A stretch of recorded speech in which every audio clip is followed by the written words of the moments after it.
away from the windows most of the time. He is working as the support person along with Jeremy Hansen in the spacecraft, as Victor Glover and Christina Cook are now at windows 2 and 3, able to photograph the moon.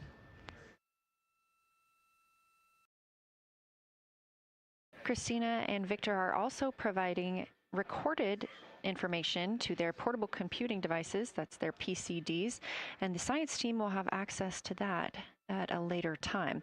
They will then review it and compile all of this data to help further our understanding of the moon. One of the items you heard mentioned was Oriental Basin. This has been a very exciting opportunity for the crew. They have all been very excited about seeing Oriental, as well as the science team has been looking forward to it.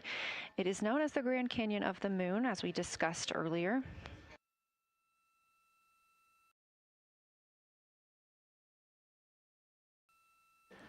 From the pictures, the science team is hoping that the crew will take centered images of the entire basin and surrounding craters in a single frame, but also use those 80 to 400 millimeter zoom lenses to create a mosaic entire basin.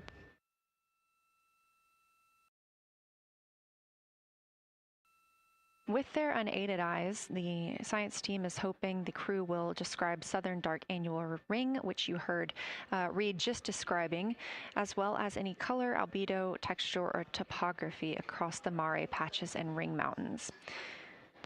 Science team reports that the observations will be used to study the geologic evolution of the youngest lunar basin and to inform formation hypotheses for the annular ring.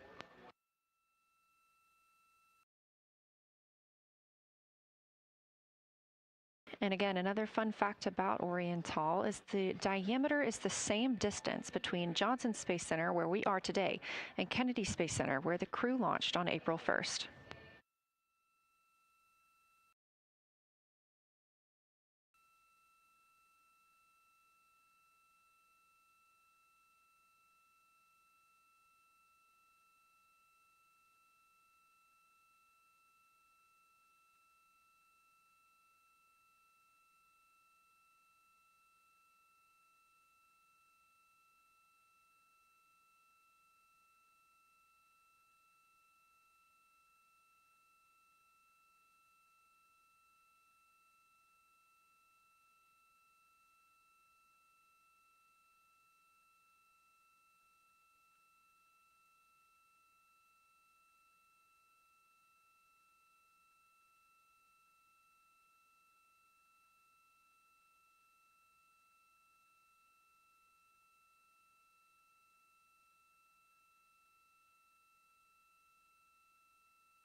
This live view from the Orion spacecraft on the Artemis II mission, now 7,373 miles away from the moon, 251,130 miles from Earth.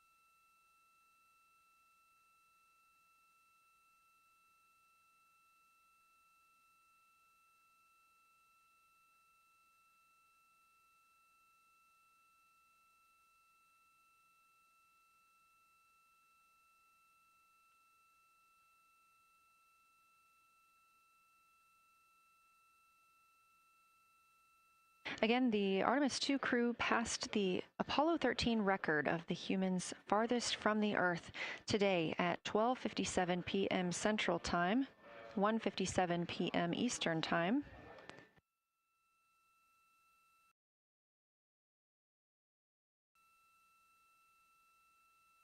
That distance set by Apollo 13 was 248,655 statute miles. We have clearly passed that, and we expect to pass that by about 4,105 miles. That will be when the spacecraft reaches its farthest distance from the Earth. It could be around 252,760 miles, but again, these are approximations and our targets, and we will make sure to report back the final numbers once we have them.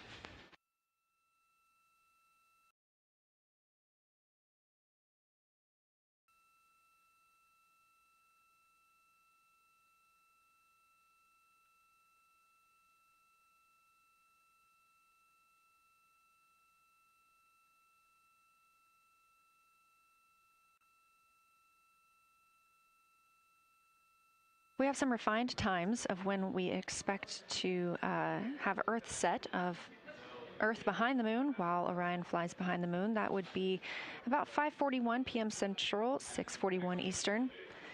The spacecraft would make its closest approach to the moon at 6 o'clock Central, 7 Eastern, and that would be about 4,066 miles. And then at 6:02 p.m. Central, and the spacecraft will reach its farthest distance from the Earth. We anticipate that'll be about 252,755 miles, which would be 4,111 miles farther than Apollo 13. We would see Earthrise again at 6:21 p.m. Central Time, and a few minutes later, regain communications with the crew.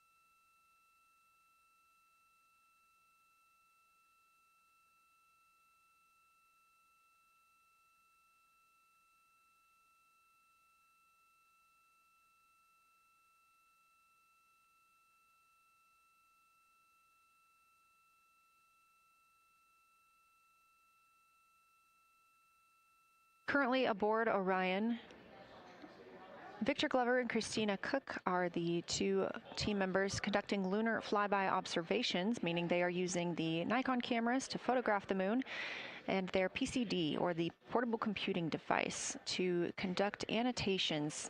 They are both recording information that will be downlinked to the science crew, and tomorrow morning the science team will have a conference with the team while the information is so fresh.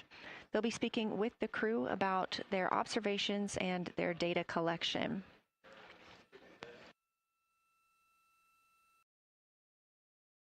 Otherwise, most of tomorrow, flight day 7, is considered an off day.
We are on flight day 6 of the Artemis II mission, the first time in more than 50 years that humans will observe the moon directly, providing a critical opportunity to practice how lunar science will be conducted during future Artemis missions.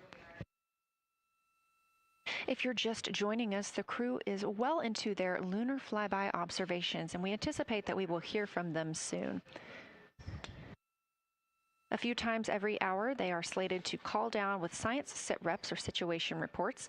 We most recently had one from Commander Reed Wiseman.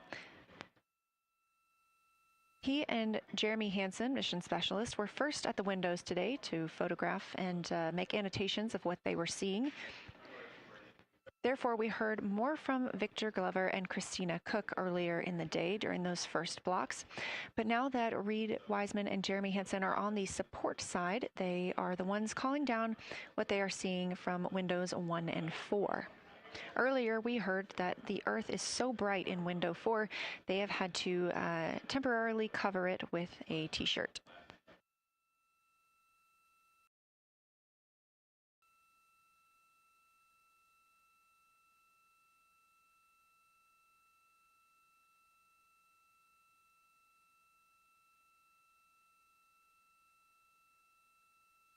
The moon preserves a near continuous record of solar system history that has been erased on Earth because the moon doesn't have an atmosphere. So things that we experience on Earth, like weather or plate tectonics, don't really apply. So the lunar surface retains evidence of ancient impacts, volcanism, and solar activity that scientists can study today. And studying the moon helps scientists understand how planets formed and evolved, how the moon influenced our own planet Earth's history, and how the sun shaped conditions across the inner solar system. The moon also serves as a unique platform for studying the broader universe. Artemis science is designed around questions best answered by humans, working alongside robotic systems, combining decades of robotic lunar data with real-time judgment, context, and adaptability that only humans can provide. This mission, Artemis II, is serving as a proving ground for lunar science operations, which allows NASA to test how science is planned, executed, and supported during a crewed deep space mission ahead of our future Artemis flights.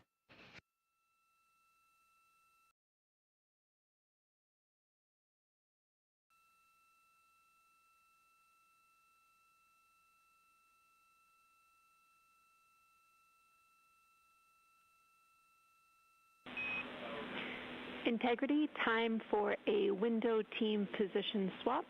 So Victor and Christina, please switch places if you've not done so already, and remember your SD card for the camera.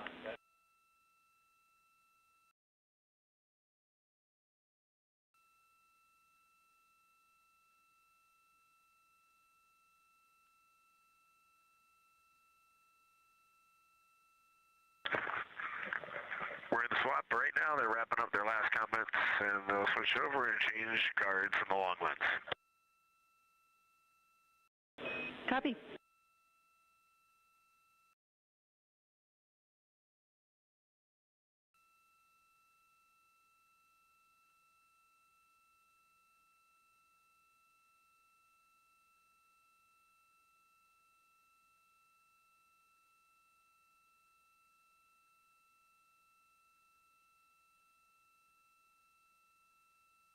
As you heard in that call, it is now time for the team members at the window to swap positions. That means Victor Glover and Christina Cook will be switching roles. One of them has been photographing the moon with a Nikon with an 80 to 400 millimeter zoom lens, while the other was making annotations on their portable computing device. And both are recording audio that the science team will be able to listen to.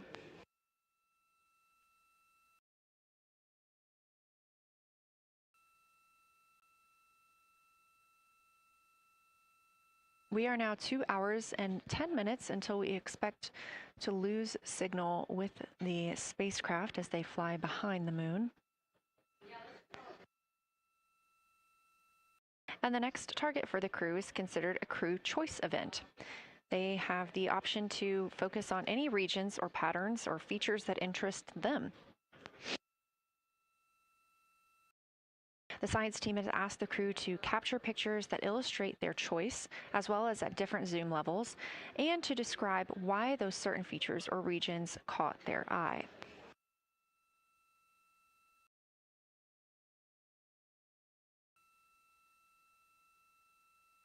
Those recordings are part of what are being saved on their PCDs, portable computing device, that will be sent to the science team for analysis.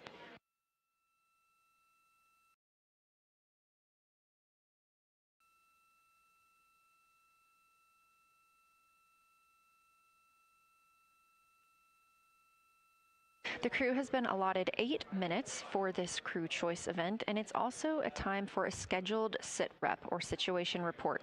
So we expect to hear them calling down what they are seeing soon.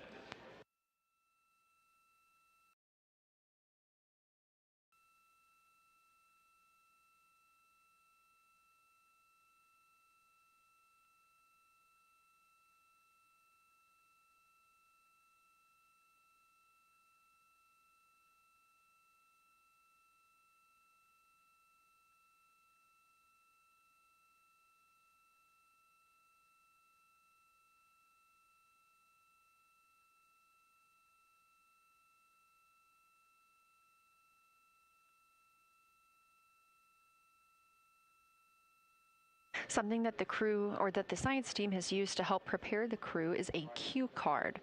These ask for a feature ID if they happen to know the type or name, and if it is a target. Of course, in this situation, when they have a crew choice, they do not need to, it may or may not be a target. They want to know the location and the observation style. They've also asked for the geometry of what's being captured, the size, shape, boundary, and preservation, as well as the color and shadow. So the color tone, the albedo, that reflection or brightness, and any shadows or illumination. Next, they're interested in structure and texture. That includes slopes, structures, and textures, of course, and geologic relations, like association to other features, any contact to those features, and of course, their thoughts, impressions, or interpretations. They are interested even in emotions and excitement that the crew may be having.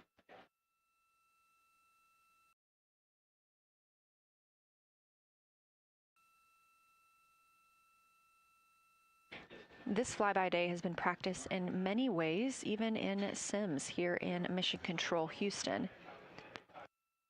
The team also conducted some field work, learning how to look for specific geologic features. They also photographed a large globe, and the science team helped them determine which features they would be targeting and how to look at those.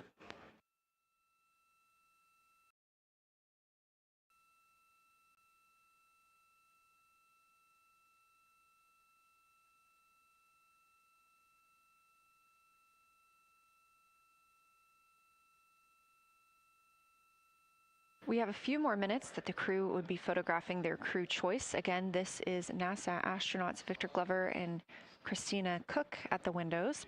They will then move on to another discussion portion. This is for the far side albedo, that reflectiveness, and color that they are seeing.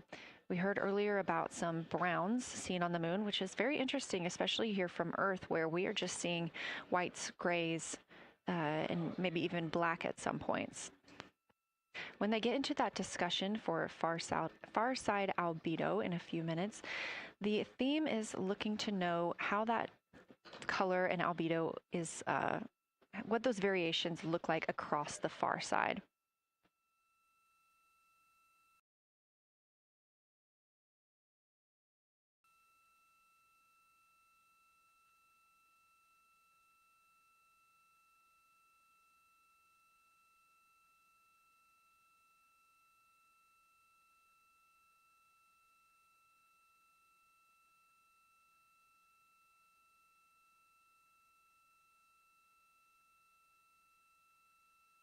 On the right side of your screen, the Science Evaluation Room, or SIR, where team members are looking real time at what the crew is seeing.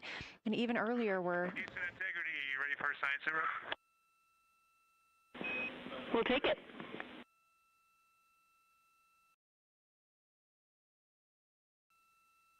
Okay, the crew has swapped positions. They're in their crew choice element. I've been listening to both of them for a little bit, and they're really enjoying, they both decided to pick the Terminator, and they're spending a lot of time looking at the Terminator, just talking about the resolution that they can see, the depth of the craters, and the various interesting and unique excavations that they can see. So Victor is on the long lens, and Christina is just looking out the window, and I'm sneaking a peek in T-shirt window. It looks like I don't have the best angle here, but it looks like Aristarchus is on the limb of the moon now. It's amazing how quickly it changes as we speed around the far side of the moon, stuff that's leaving our field of view. And now we have a lot of the dark side of the moon that, you know, it's missing for us right now, but it would be in view if it was lit at all. Jeremy, Science, thanks for that sit rep. Do have a question. A few times we've heard you and the other crew describe change during the course of your flyby. Would be interested in future descriptions of more verbosity about how it's changing. Thanks for the great sit rep.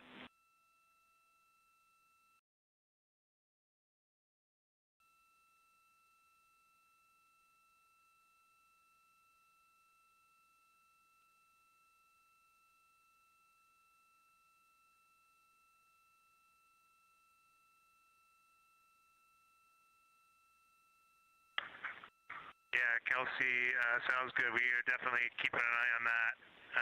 My eyes are just not readjusted. The moon is so bright when you come back to the window. I was just in the interior of the cabin. I've come back to T-shirt window, and it's just overwhelming brightness. And my viewing angle is a bit challenging, so I won't be able to give you great observations from this window. But I will talk about something that I was talking a lot about in my recordings earlier, which was we've been talking about some shades, and so we have obviously the dark and the light gray, and then we've talked about naming some colors, a brownish hue and a greenish hue. And I'll tell you, like right now, Aristarchus, the plateau is hard for me to see from this window, but that had greenish hues to me and was very unique. I didn't see anything like that anywhere else on this side of the moon. And then I see a lot of these, what I would call brownish hue areas. There's a number of them. And they, for example, in the northwest corner of the highlands, to me it looks like the brownish hue is caused by ray or ejected material landing on the highlands, and then we obviously see the ray areas as a lighter albedo, but in between the rays where the deposit would be thinnest, that is what it looks like is causing the brown to me. So I saw that in the northwest side of Aristarchus, or sorry, that dark area of the highlands, northwest side of the highlands. I saw it in the highlands to the east of Glushko, and then I see those same brownish hues west of Oriental, and I drew a contact there on OneNote, but that's a huge region, kind of like a piece of pie with the point of the pie pointing at Oriental and then going up towards the northern side of Hertzsprung. And that is an area that just looks like a different, that brownish albedo. That was fantastic, Jeremy. We had heard rumors of the green and brown hues, and so you really read my mind on asking about those. Understand they likely didn't have any contact with each other the way that you described them, but please correct me if I misunderstood that. And then last thing, I'll make the same offer we made to Victor earlier. If it would be helpful for us to verbalize any targets so you can stay at the windows and keep your eyes adjusted to the moon, please let us know.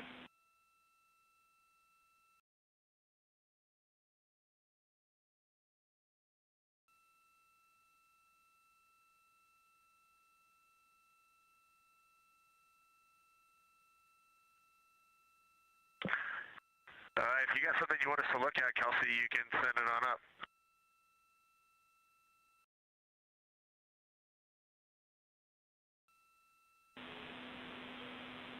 Definitely not looking to interrupt your flow, Reed and Jeremy, only offering assistance if you guys want to keep your eyes off of the PCDs.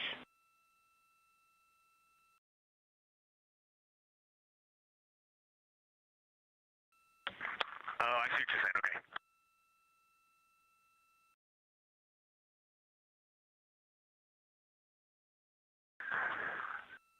Not really science related, and we definitely learned this at Apollo, but the thing that is just most fascinating, I think, to me and Victor right now is even as rugged as the far side looks. When you look at Oriental and Home, it's rugged. But man, when you look at the Terminator, it is just like impossibly rugged. And it reminds you that the whole far side is that way. And just the Terminator is really bringing out the shadows and the hills and the valleys. And it is just, it's unbelievable. It's like no surface of the Terminator is not marked by meteor impact. And it's just, it is very impressive to look at that. And you realize that that is true across the whole far side. You just can't see it due to sun illumination right now. Reed, Houston copies, and we were commenting on the same thing. Even from our view, the Terminator looks absolutely alien because there is just so much texture in there that we're just not used to seeing. So thanks for sharing that with us.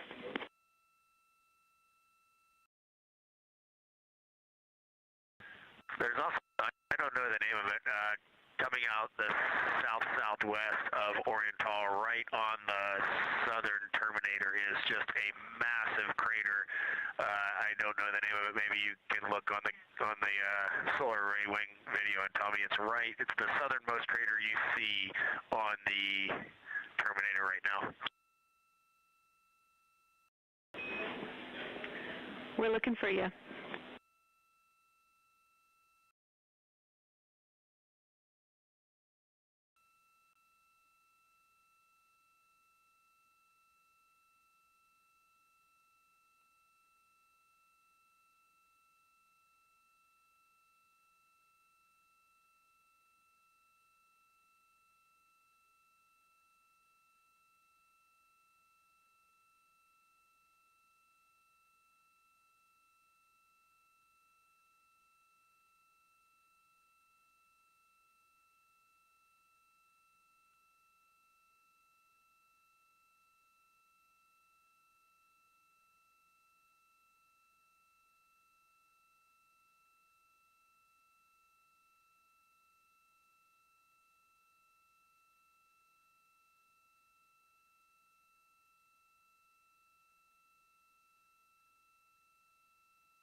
We're loving that picture. Thanks for showing us. And Reed, as an answer to your last question, we believe that that is Chebyshev crater. And the sir agrees with that.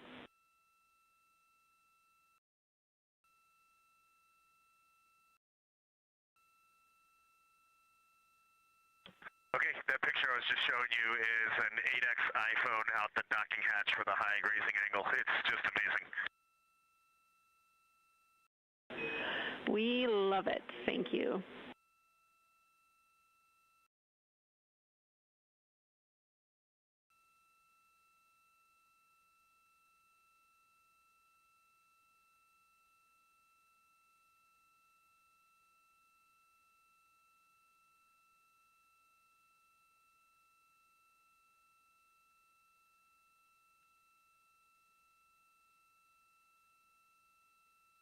This is Artemis Mission Control in Houston, Texas. Mission elapsed time, 4 days, 22 hours, 12 minutes into the flight of Orion.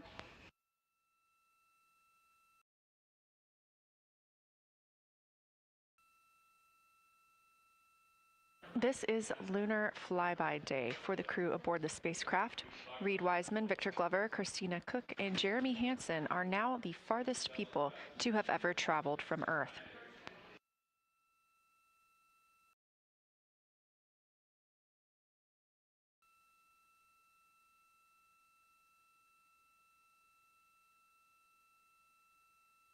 This a live view from inside the spacecraft. They have turned off the lights so they're able to see outside and photograph the moon better with no reflections from inside. And for a very brief moment there. Integrity Science, thanks for those iPhone views. It's helpful to see what you're seeing.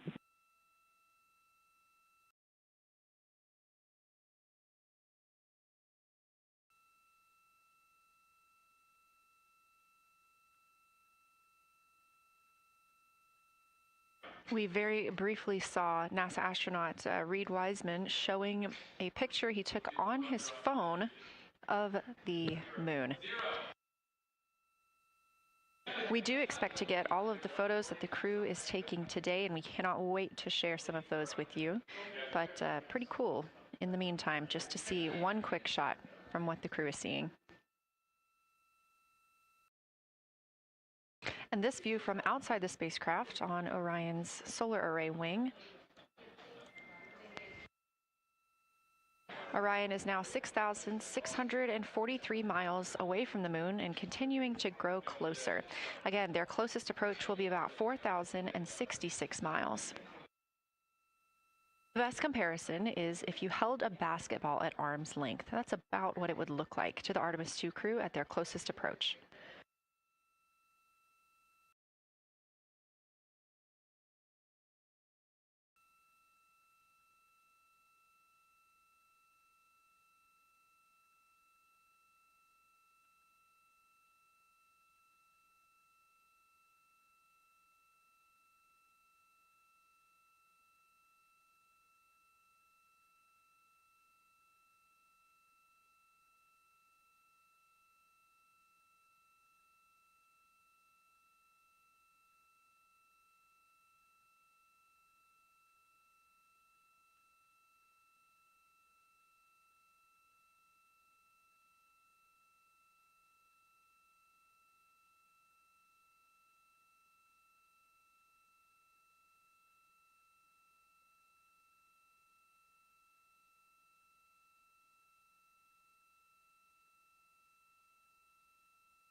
This view showing at the very top, a camera coming from Orion, continuing their flyby of the moon.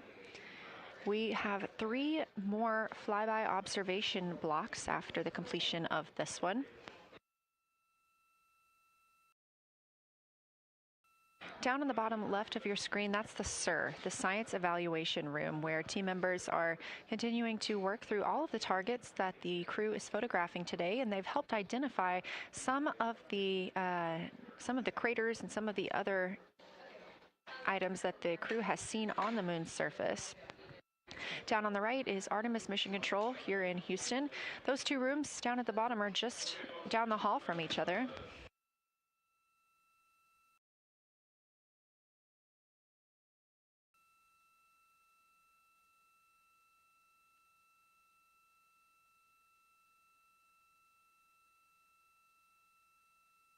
And we are just a few minutes away from the next cabin and window team swap. That means Victor and Christina, who have been at the windows, will fly to the cabin, the background essentially, and be their support crew for Reed and Jeremy. Reed and Jeremy will move back up to the windows.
The crew is continuing their discussion portion of the flyby in the lunar targeting package, where it says far side albedo/color. They are looking, the science team is looking to get a good understanding of what the crew can see on the far side at this point, and its brightness as well as any colors. We did hear earlier Canadian Space Agency astronaut Jeremy Hansen reporting that they could even see browns and even greens on the moon.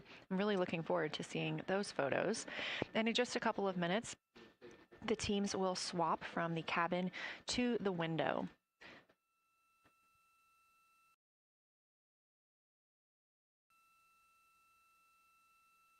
Another rundown of just how this flyby is choreographed inside the spacecraft today. So these activities have been timelined, and there are these 5 blocks of time during which the crew is going to be observing the moon from Orion's windows.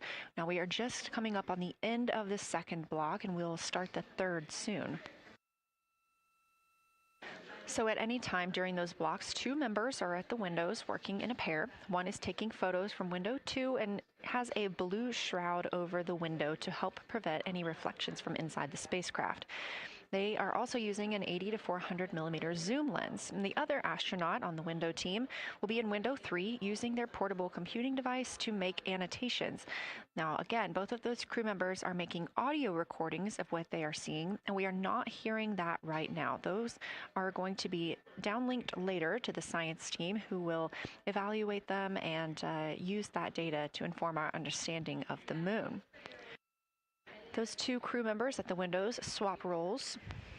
Integrity Houston, it is time for another swap between the cabin and the window teams. So we have 15 minutes of handover time, and then we will expect Jeremy and Reed at the windows and Christina and Victor at the cabin. I have no new vehicle updates for you, but I do have a photo location for some photos on Ike's PCD, and I want to let you know that Jeremy's family have arrived in the viewing gallery.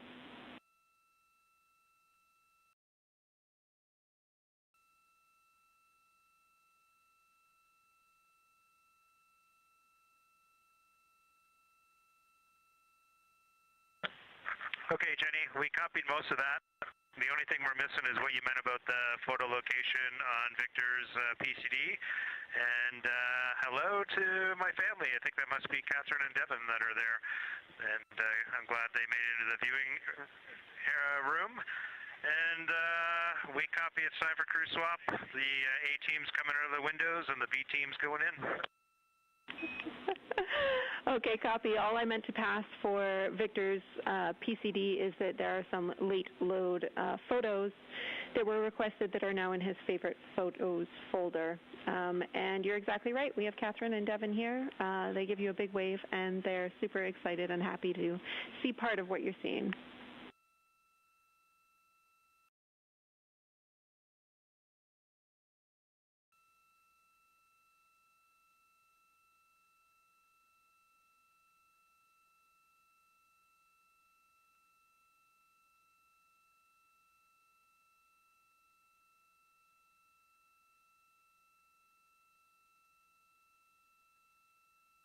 Okay, copy, Jenny. We're not sure what we're looking for in the PCD, but we're going to poke around, and we may be calling you back about that one. All right, that's no problem, and it's unrelated to flyby.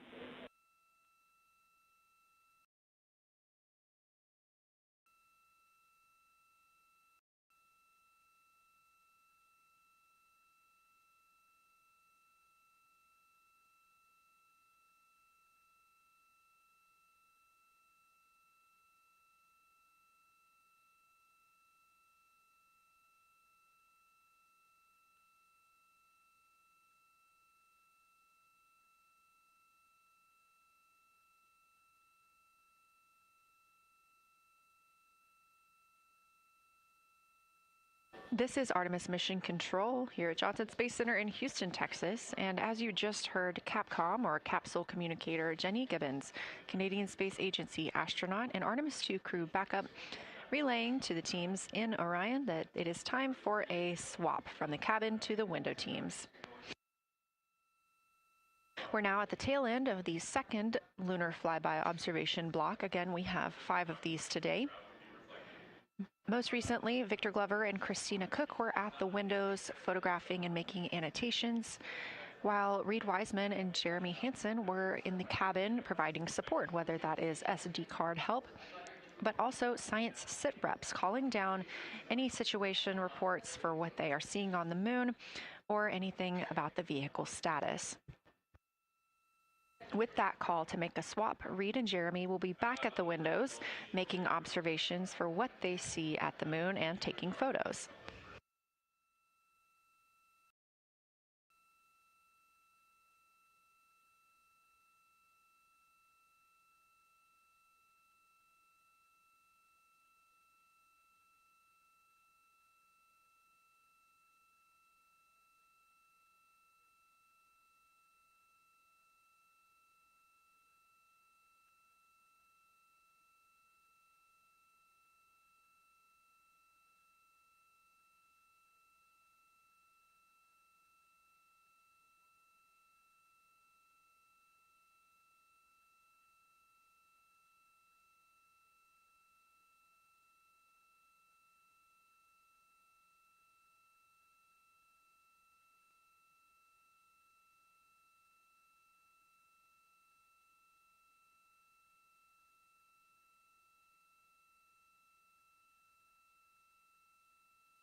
Again, you're watching live coverage of NASA's Artemis II. But something that's really awesome up here is we now have the moon and the Earth in window 3 simultaneously, and the moon is a gibbous, and the Earth is a crescent. And I'm guessing in about 45 minutes we'll have 2 identical crescents as we change our position in the universe. That is pretty darn cool. Thank you.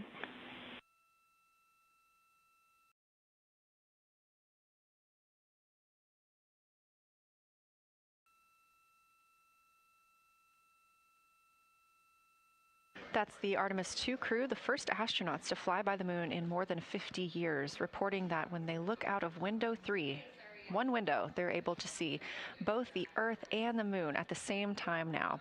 Now, obviously, our view is from a camera on the solar array wing pointed at the moon, and we hope to see that view of both the Earth and the moon soon.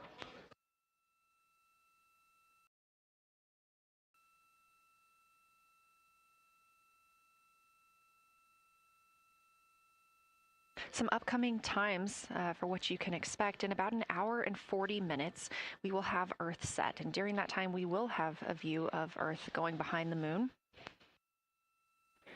Shortly after, just a few minutes later, we will lose signal with the Orion spacecraft. This is tracked as it is going behind the moon and out of reach of the Deep Space Network.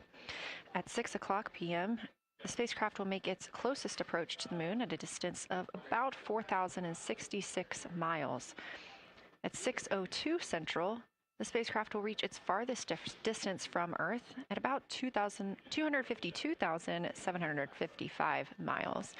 Of course, these are approximate, and we will make sure to provide you with the final distances once those are confirmed. At 6:21 p.m., we will have Earthrise from the Orion spacecraft, but we will not have communications with the spacecraft until 6:25 p.m. Central, when we expect to acquire signal with them after they've emerged from behind the moon.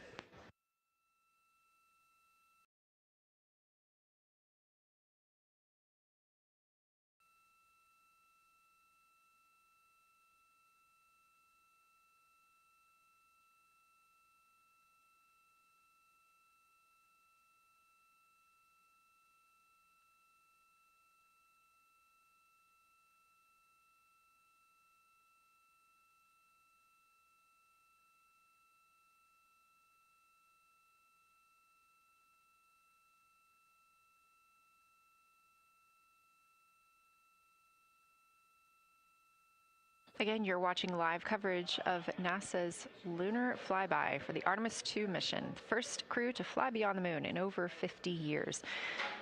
The astronauts inside the spacecraft are switching positions, 2 at the windows and 2 serving in support roles, before they start their third timelined flyby observation for today.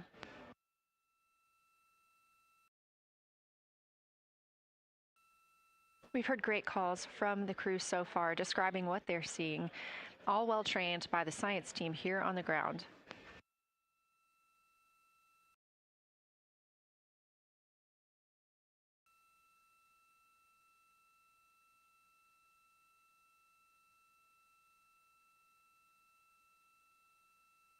Another major milestone for the crew today will be to experience a solar eclipse from their capsule.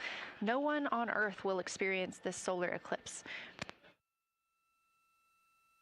To the astronauts, this will look a lot like a total solar eclipse on Earth, except the moon will be huge compared to the sun. Whereas if you're standing on Earth and looking at a solar eclipse, the moon and the sun appear to be about the same size in the sky. As the moon begins to cover and then uncover the sun, the astronauts will see a partial solar eclipse, so that's before and after totality, and during that time frame they will have to wear eclipse glasses so they can safely view this phase. They also intend to capture images of the sun's corona during the eclipse. This is a rare glimpse at the innermost corona that will only be captured by the astronauts' cameras. During the eclipse, we also look forward to the crew members describing what they will see, which includes unique light features like the shape and size of the corona and potentially even lunar dust. At the same time, Venus, Saturn, Mars, and Mercury will be near the sun, so they may be able to identify what part of the sky they're looking at. This can help train future Artemis astronauts on what part of the sky they're seeing, which is useful knowledge in challenging situations when they may need to rely on that information instead of instruments for navigation and orientation. That eclipse window will last about an hour, and it'll happen near the end of the day today, closer to 7:35 p.m. Central, 8:35 Eastern.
As you can see in this live view from Orion, the spacecraft is maneuvering around the moon, and the views of the moon have changed since we started our broadcast.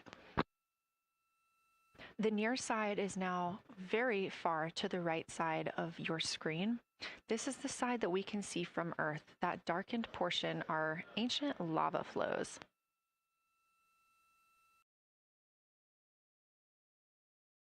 The crater down towards the bottom of the moon is Oriental, and this is a crater that was previously never seen before by human eyes until this mission.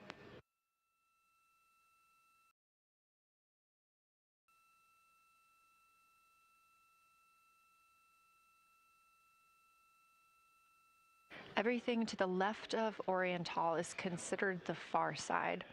And this is what we typically do not see from Earth.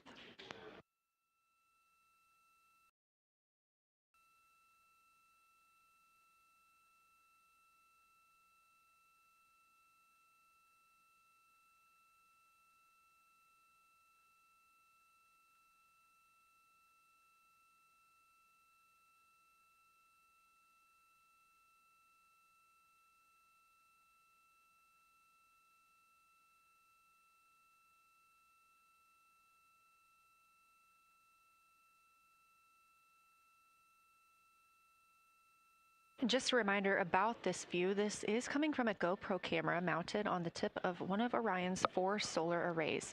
Each solar array has a camera mounted on it, and the bandwidth is limited due to we have a crew on board, and this is our first flight of crew aboard the Orion spacecraft. So having a crew means we have to have an environmental control and life support system. There's a lot of data around, a lot of data to bring down for the crew members to keep us up to date on everything happening aboard the spacecraft. So we have to share our bandwidth when it comes to imagery and data.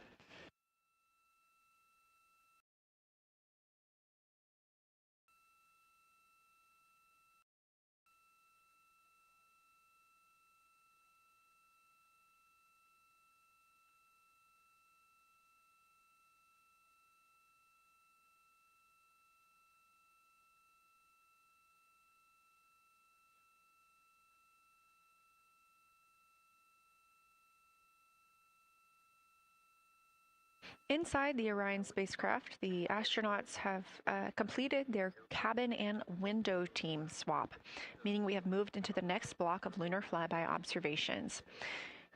Jeremy Hansen and Reed Wiseman are now back at the windows, taking photos and making annotations. About halfway through this block, they will switch positions at the windows and will be prompted by the ground to do so.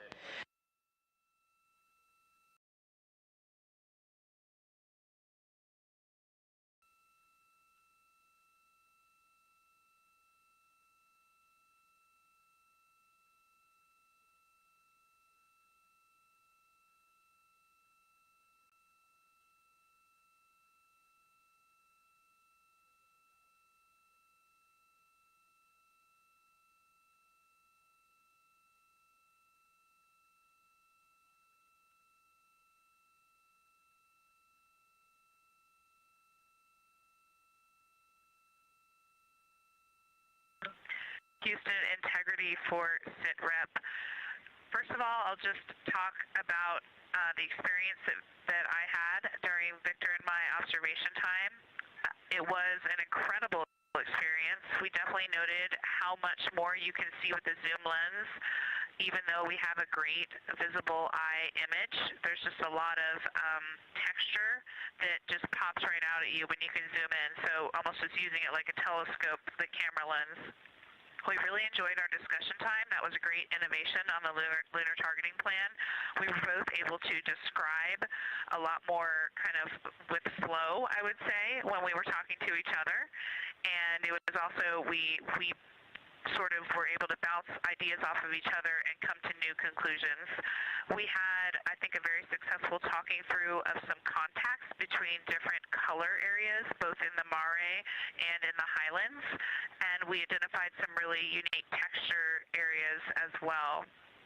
At one point, towards the end of the images of my time in window 3, I just had an overwhelming sense of being moved by looking at the moon. It lasted just a second or two, and I actually couldn't even make it happen again. But something just drew me in suddenly to the lunar landscape, and it became real. And the truth is, the moon really is its own body in the universe. It's not just a poster in the sky that goes by. It is a real place. And when we have that perspective and we compare it to our home of the Earth, it just reminds us how much we have in common. Everything we need, the Earth provides, and that in and of itself is somewhat of a miracle.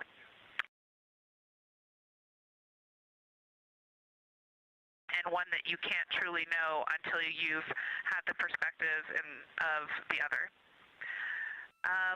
I'll switch into some logistics stuff. The Peltors, both, their batteries stopped providing the active listening, but we have verified they are still recording, and so we are able to have discussion time and hear outside our recordings by just moving the ear cup off of the ear. Other than that, everything's working well technically, and we've been able to find all our targets, and we're having a really great time. Thanks, Christina. We copy those logistics for the Peltors, and also thanks for bringing us into the cabin with you with that description.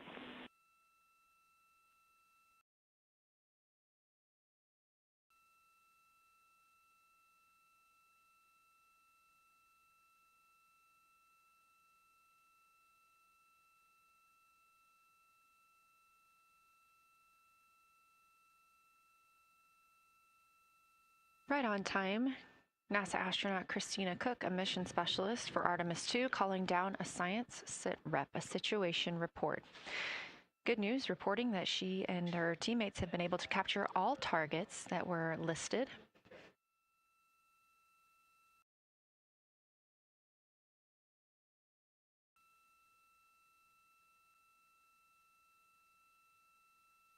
Christina also gave a vibrant description of just how it feels to be there and to see the moon up close and not just something passing in our night sky. Currently, the team members at the window are Reed Wiseman and Jeremy Hansen. Meanwhile, Integrity cabin team for window shroud.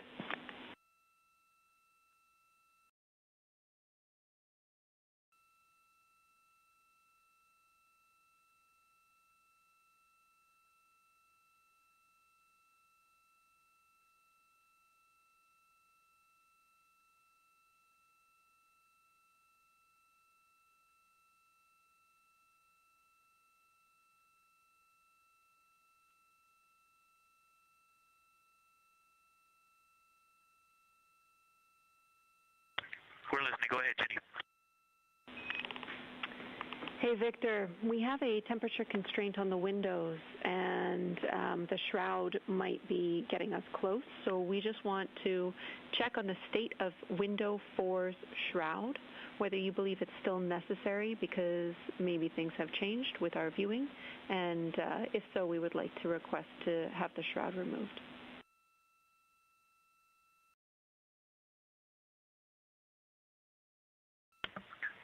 Houston, we believe it is necessary. We pulled it off just as a corner. It is very bright. It definitely would affect our night vision and maybe comfort. But is there a time? Can you tell us when we would have to take it off by?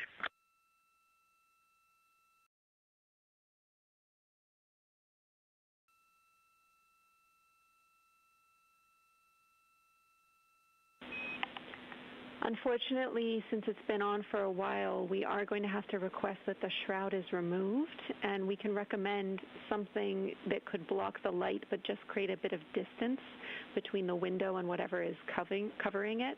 Something like a t-shirt would do the trick and help.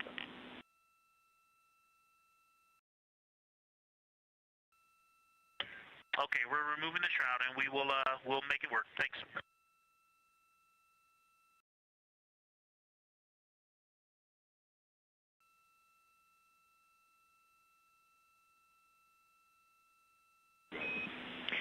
Thank you, Victor. We know it's pretty bright in there now with that window uncovered. We will also offer that airflow on the window would be helpful. So if you want, you can also retrieve the condensation hose, which should be friction fit onto one of the diffusers. And that on the window would also help.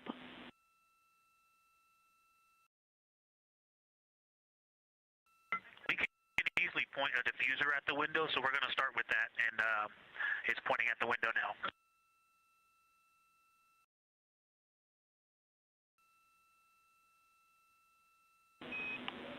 Okay, we'll take that, Victor. Thank you. Please keep us updated.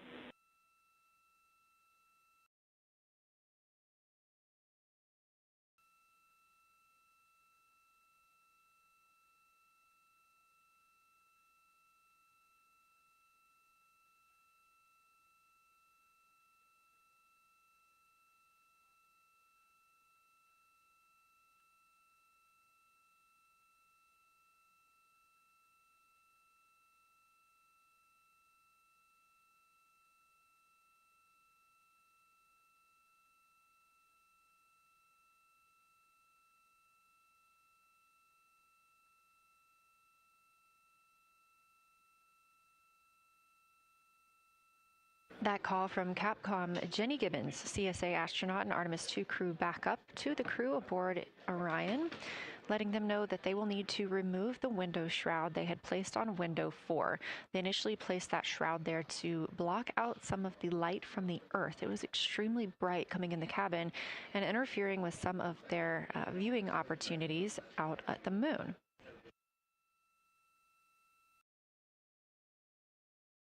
This was a request from ground teams to ensure that they are protecting other systems, and the crew has been offered the opportunity to use something else to cover the window.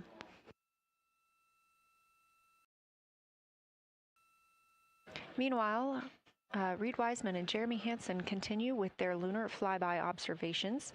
They have just looked at Glushko crater. That's about when we heard that call down from Christina Cook with that description of everything she had been seeing during her observation period and what she was seeing at that time. The science team asked this crew to take centered images of the entire crater and their ray system in one frame. They're also interested in knowing the brightness, texture, and extent of Glushko's rays and how they differ in the mare, or that sea area, versus the highlands. Glushko is considered a young lunar crater, and these observations can help understand material properties of those craters.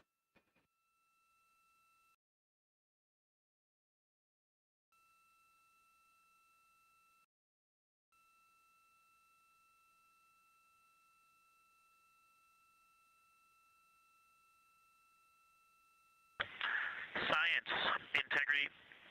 First, I wanted to start off with connecting with what Christina said, that it was very moving to look out the window. I had the unfortunate sequence to start looking out the window and then moved to the long lens, and it was hard to speak looking through the zoom because I went straight where Christina went, and I was walking around down there on the surface, climbing and off-roading on that amazing terrain. I also want to underscore something that she said. As we continue to explore, when we actually do go down there to the surface, I know for safety reasons that we would never send someone alone, but I just want to really emphasize how important the discussion time was. When we started to talk, we not only got better science discussion, we got better human connection, and so doing this as a pair, we just learn and grow together, and that's just super important, so thank you for adding that to this plan. Reed just passed me a note that the Oriental Basin annular ring has a similar albedo to the center, but a different color. It has more brownish tones in it, and he said it's very distinct now that he's been staring at it. Victor, thank you. You got a cheer from science there, and we all just went on that moonwalk with you, so highlighting how important it is to talk about these things. I also want to let you know that we have Deanna Glover with us in the viewing gallery. She's all smiles.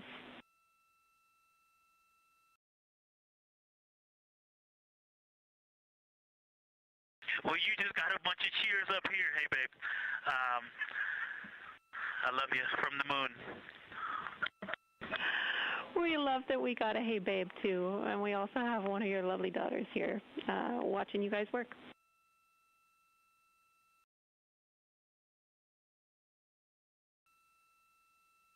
Thank you guys for doing that and for supporting them through this. And to all of you, Genesis, Maya, Joya, and Corinne, I love you. And Deanna, I love you. I'm glad you get to be there.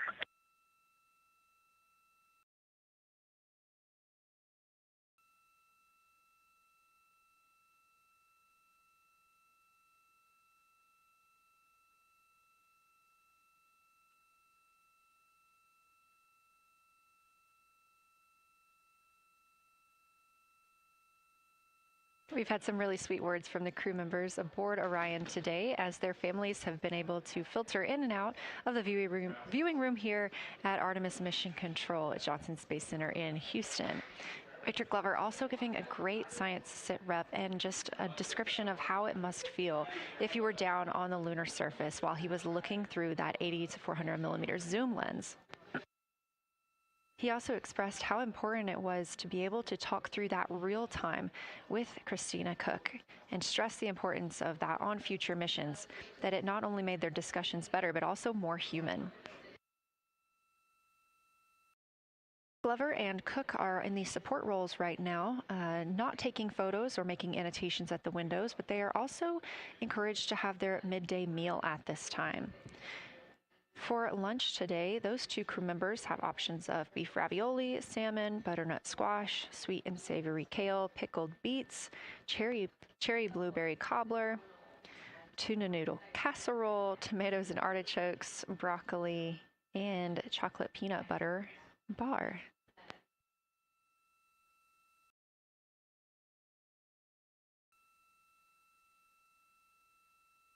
Once Glover and Cook return to the window portion of their flyby today, Reed Wiseman and Jeremy Hansen will get into their midday meal.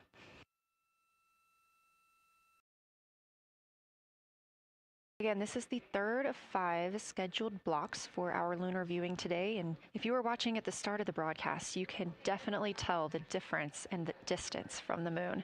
We are now 5,518 miles away from the lunar surface, and again, expecting the crew to get about 4,066 miles away. They are currently 252,050 miles away from Earth, and every mile is a new record, having surpassed the Apollo 13 milestone for furthest distance earlier today.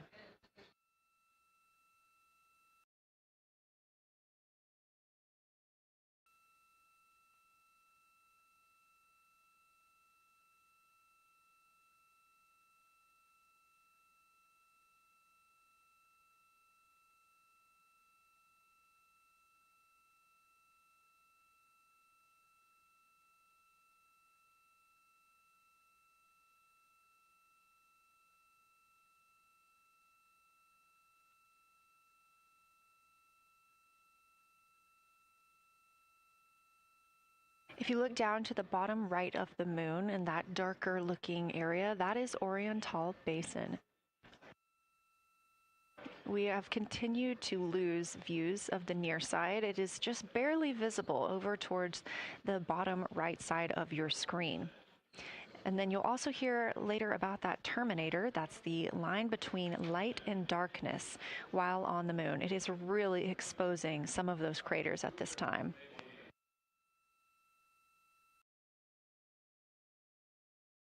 A couple of the other features in view right now are Hertzsprung Basin and Vavilov Crater. Hertzsprung Basin is nearer to the center of the moon, closer to that terminator line right now, and Vavilov Crater is just on the outskirts of it, closer again to the terminator.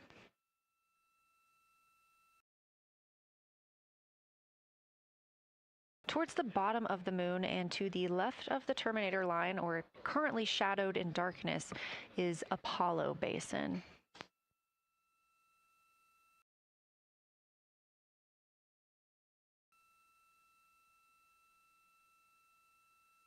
Science from integrity. Let me find out how far we are from the moon right now. But our view is about a third of the moon is in eclipse.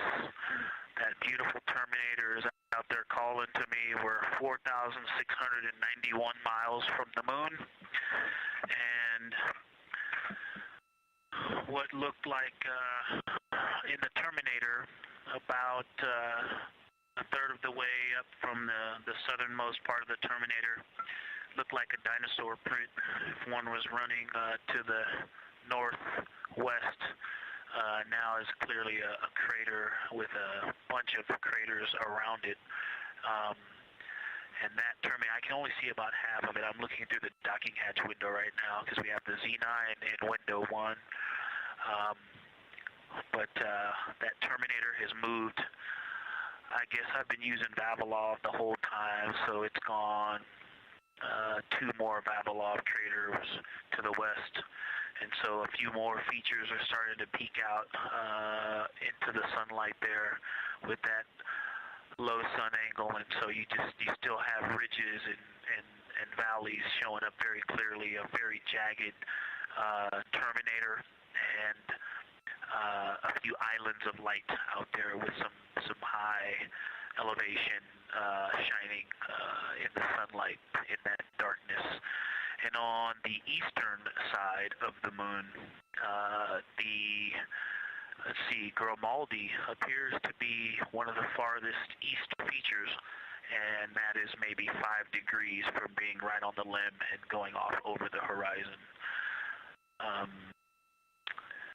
It is interesting, just looking at Oriental, that my first impression of it is all of the dark areas appear lighter, which I think makes sense because it is now facing, well, it's still relatively the same to the sun, but my angle to it is different. So I'm looking at it from a little more, even further to the side as we pass it. But all the darker features appear to be just a little bit lighter from this vantage point. The darker ring structure in the outer and inner ring and the interior, as well as the annular ring portion, everything seems to be just a smidge lighter at this point. Thanks for that description, Ike. Any additional words you can provide on Oriental would be wonderful, as that is such a high priority target for us. And while I have you, as we get closer to target 15, which is the Terminator target, if you can find Zeeman Crater again that you were looking at earlier, everything to your left of Zeeman would be getting into the South Pole Aiken area to help you orient yourself.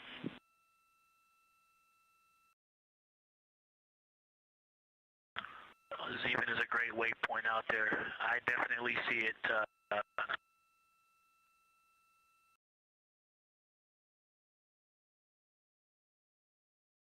Yeah, Zeeman is very easy to find, and that is awesome. Thank you for pointing that out. Feel free to do that as often as you think of things. Let's see, looking back at Oriental. Okay, another thing, after looking through the zoom camera, man, you guys are smart. You probably did this on purpose, but after looking with my plain eyes and then going to the 400 millimeter zoom, now looking at it, I see the cliff face as if you were standing in the center. That inner and outer ring have definitely some real terrain to them, and now I can see that as terrain. Now that I look at it even with my naked eye, I can tell that there's a lot of elevation and that, like I said, a cliff face on that eastern edge where all the darker deposits are. And it's just the scale now. Looking at it from far away, before it seemed like flat with color painted on it, but now that I look at it, I can definitely see that there is, different depositional characteristics, and so the darker is some other material, but there's also some shadowing going on because of the cliff face that is a part of that crater wall. Great description, Victor. Thanks, and really interesting to hear now the distinction between shadow and color. Before I let you go back to other observations, you mentioned that Reed saw a browner hue to the annular ring than the rest of Oriental. Are you seeing that from your vantage point?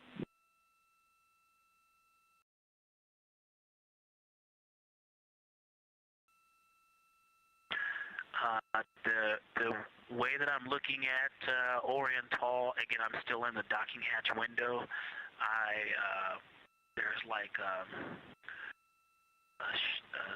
thermocouple right here in the center of the window, and it is the orange Kapton tape color, and so it is unfortunately, it's like trying to look at stars, next to a metropolis. I think it's drowning out any color that I could pick up from the moon. I am not able to see that color, but I have not looked at it through one of the forward face, from one of the windows 1 through 4. I think when I get away from this Kapton tape strip that I would be able to see the variation that Reed's talking about. That is great feedback operationally. Thanks, Victor. I'll leave you to it.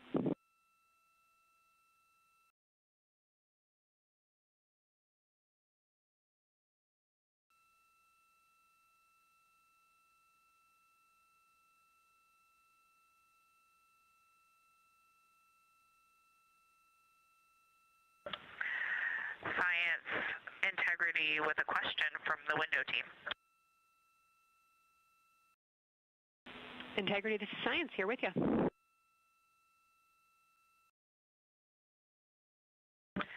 Yes, they have a question to help inform a theory that they're sort of tossing back and forth. What is older, the Mare seas of the near side or Oriental?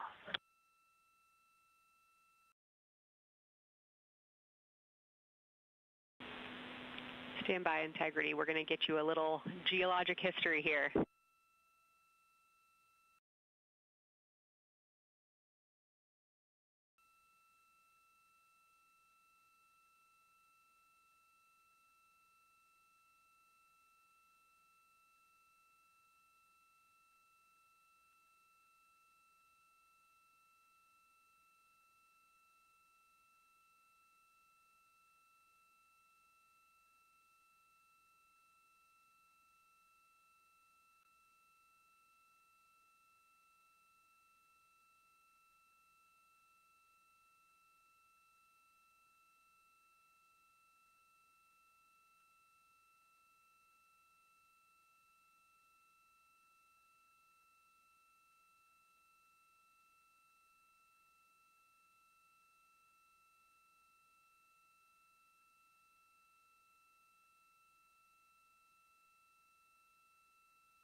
Integrity Science back with you for some lunar volcanism when you're ready.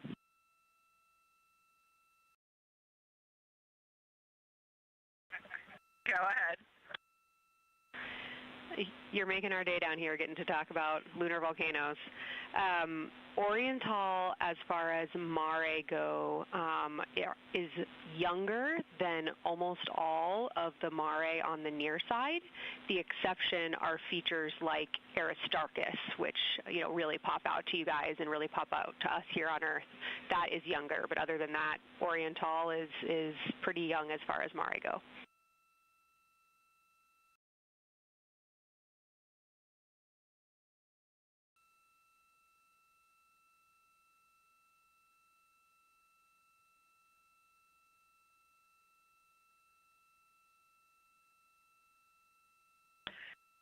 And Kelsey, thanks for that. We love lunar volcanism too.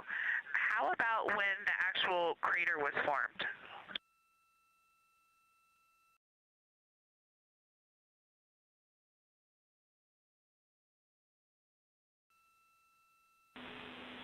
Yeah, we're going to get you an age for Oriental, and while we're getting that, Christina, can you, maybe you've heard the window team talk about the sort of contacts around Oriental, but because that material is so much younger, if anything pops out to you about physical relationship between that and surrounding terrain, we'd love to hear it.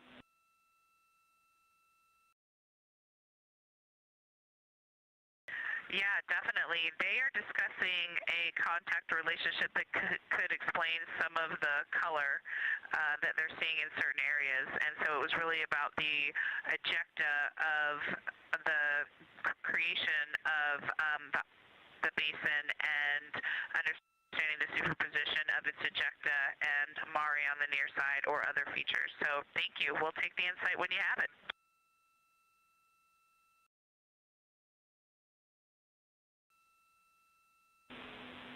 Thank you, Integrity. And I know Jenny wants to get to you with some topics, so I'll leave you with Oriental is 3.8 billion years old.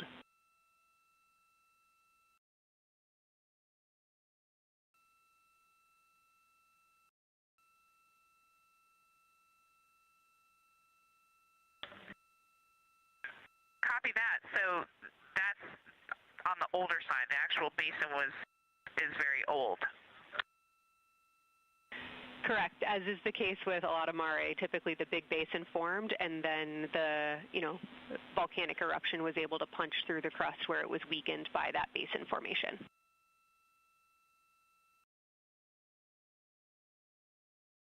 Perfect. Tracking. Thank you.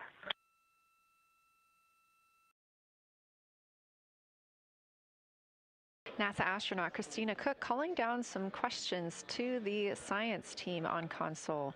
The voice you're hearing with those answers is Dr. Kelsey Young. She is joined by Trevor Graff on console today.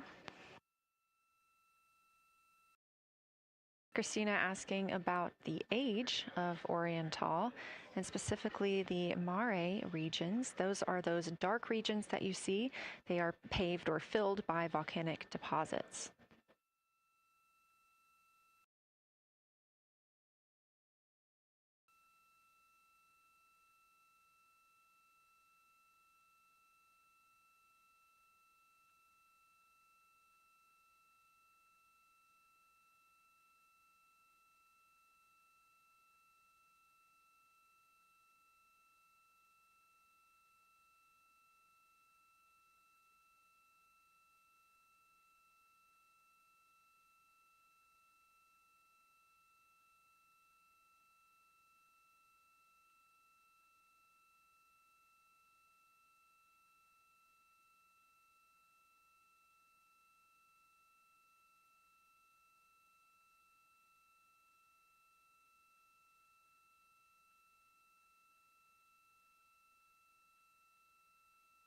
Better answer.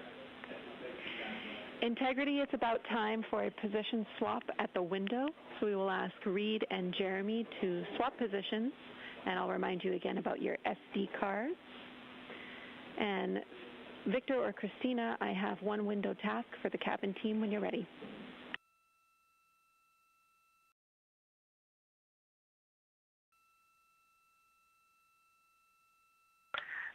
They are swapping, and I'm ready.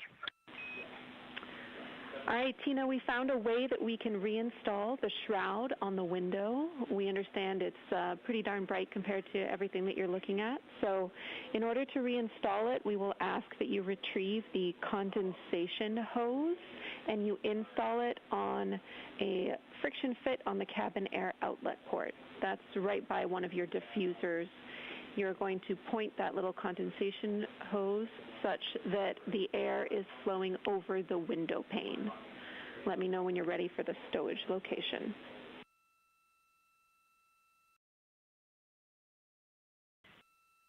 Ready.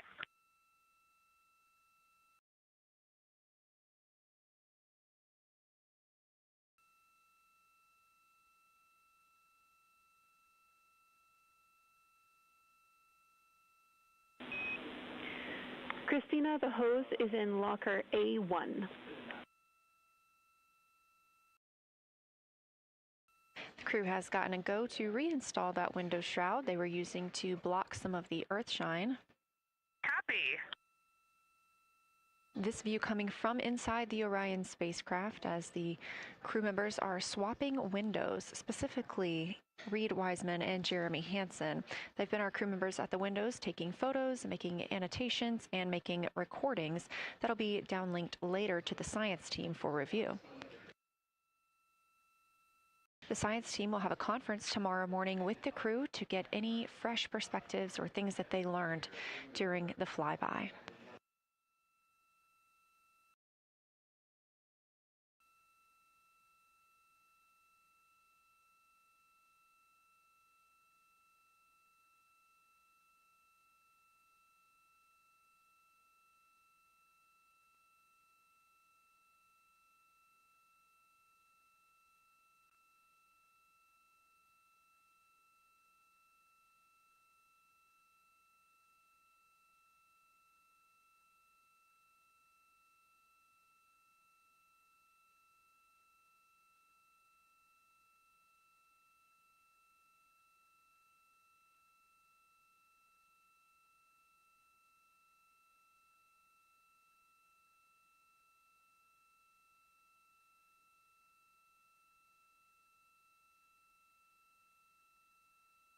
Again, we are now in the third of 5 observation blocks for the crew scheduled for today.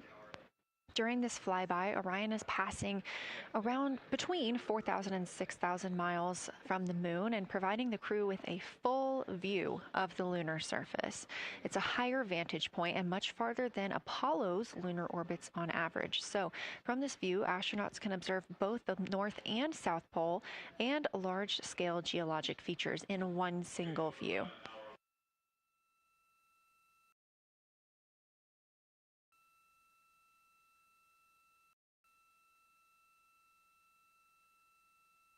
We are now just under an hour until Orion passes behind the moon, and we lose communication with the crew. They will be out of reach with any of our deep space network antennas. That loss of signal will last about 40 minutes, and we expect to regain communications with them once they fly behind the other side of the moon. While they are behind the moon, they will also reach their max Earth altitude as well as their closest approach to the lunar surface.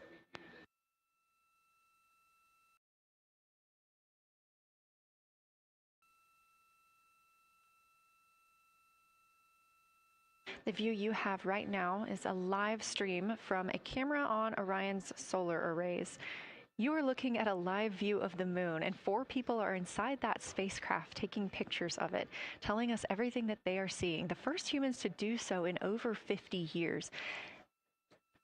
They'll be sending those pictures down for all of us to enjoy, and of course, especially the science team, who are very excited for what they are learning today.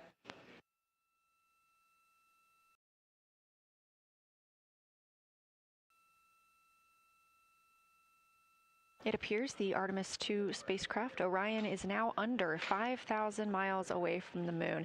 Again, we expect their closest distance to the moon be about 4,066 miles.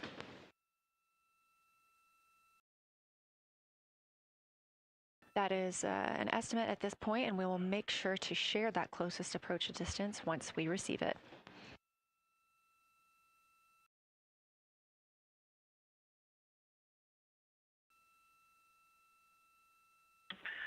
Houston integrity question, did you just want us to cool the window with the condensation hose, or did you want us to put the shroud back on and cool the window at the same time?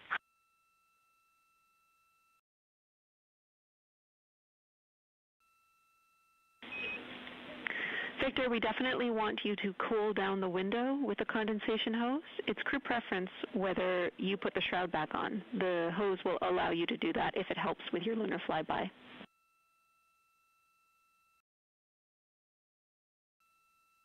Okay, copy. We're going to do both at the same time. Thank you.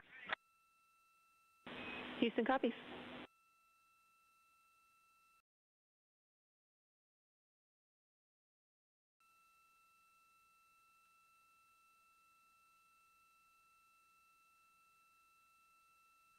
Houston, thank you for that suggestion. The cabin is darkened again, and that makes a big difference for the imagery.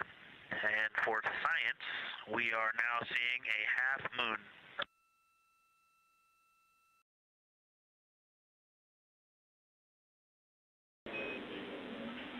Thank you, Victor. We're happy to hear it. And we see half moon, full moon joy still.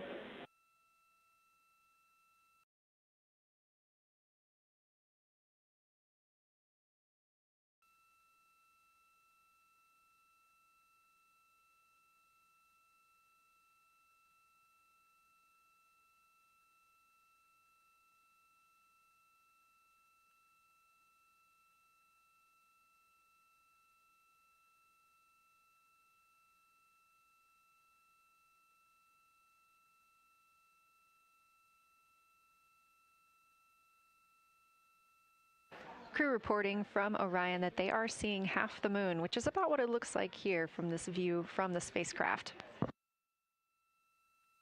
However, what has become a little bit of a catchphrase for this mission, everyone is reporting full moon joy.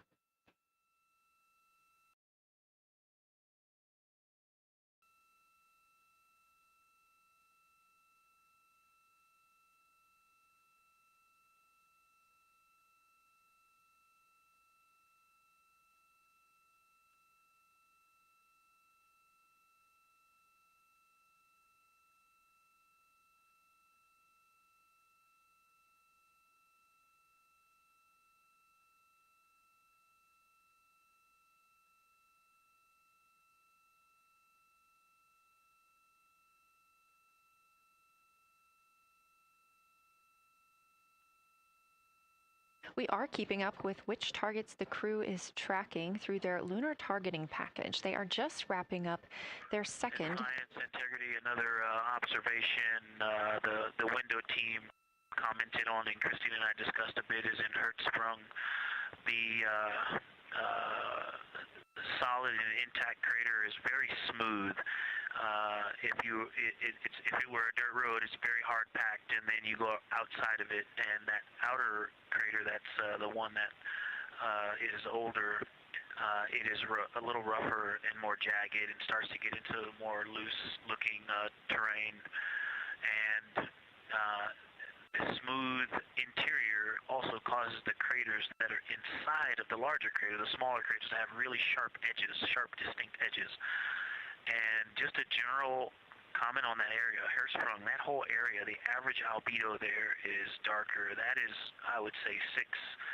And the average albedo around Oriental and between Oriental and Ohm, excluding the wedge, the darker wedge, is more on the 6-7. And that they also seem to be different texturally. Christina described it earlier around Hertzsprung, and then from Hertzsprung toward Oriental, there appears to be a frozen, a rippling pond, but frozen, or like choppy waves when it's windy out, choppy water, and then it freezes instantly. That's the texture. If you walk down there barefoot, it looks like it would be hard on your feet, like lava. After it's cooled, it would be pokey. Except for right there in the center of Hertzsprung, it looks paved, like a paved road, nice and smooth.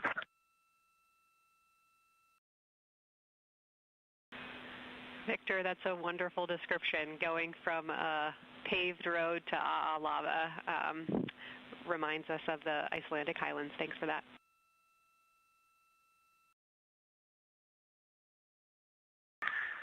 In science, another in the interior of the very intact, the interior of the intact crater at Hertzsprung is albedo variation. I think I heard one of the window crew maybe say color variation, but definitely albedo variation. There's lighter patches and slightly darker patches. It's not swirling, it's just patchy. It just has spots that are lighter, and I would say a predominantly darker average area. Great descriptions, Victor. Thanks. Not swirly, just patchy is really helpful for us.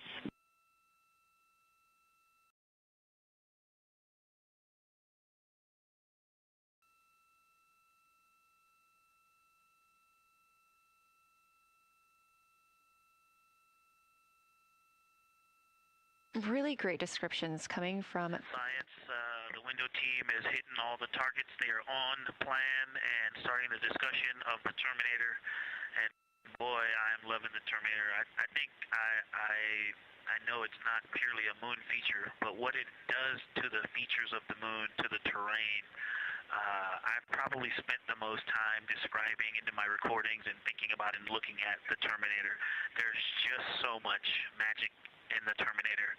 The islands of light, the valleys, what look like black holes. You'd fall straight to the center of the moon if you stepped in some of those. It's just so visually captivating that the Terminator is the most striking thing that I've seen so far. We've been loving your evocative descriptions, Victor. You really are bringing us along with you, and we're following along with visualizations that pale in comparison to your descriptions. Thanks.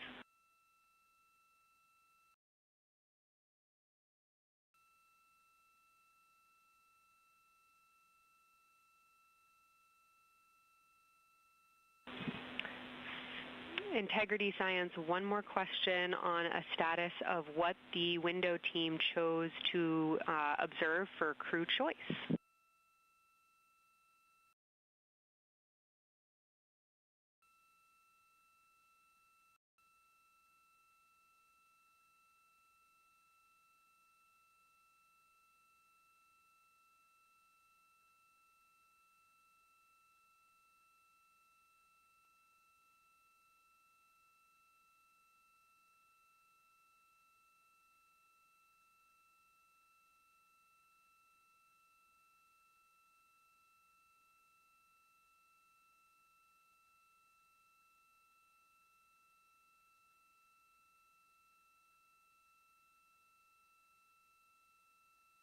Window 2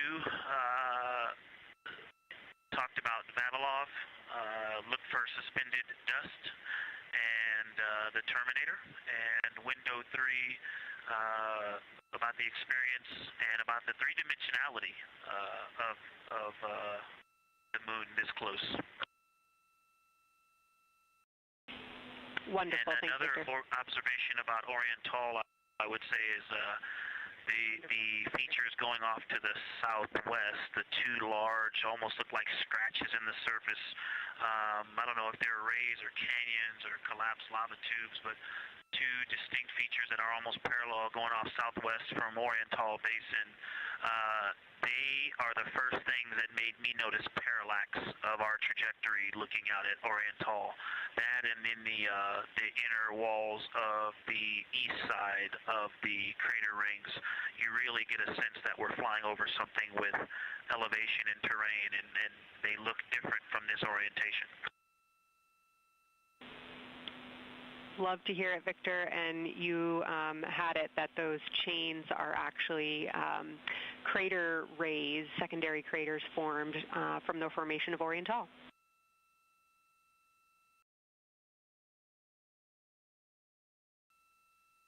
Yeah, speaking of crater rays, the crater rays that are going off to the northwest,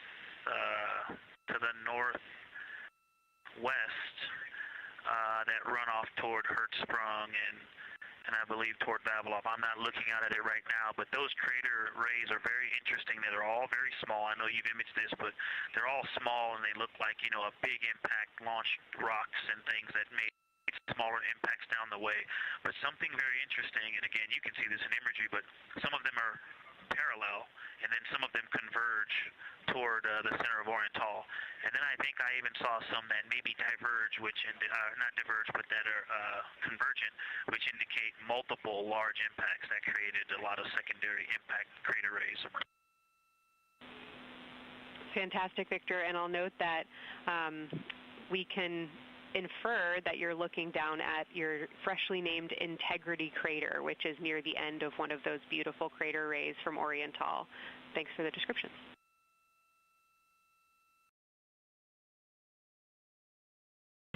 Yeah, you're welcome. And Integrity is easily identifiable with the naked eye from this point.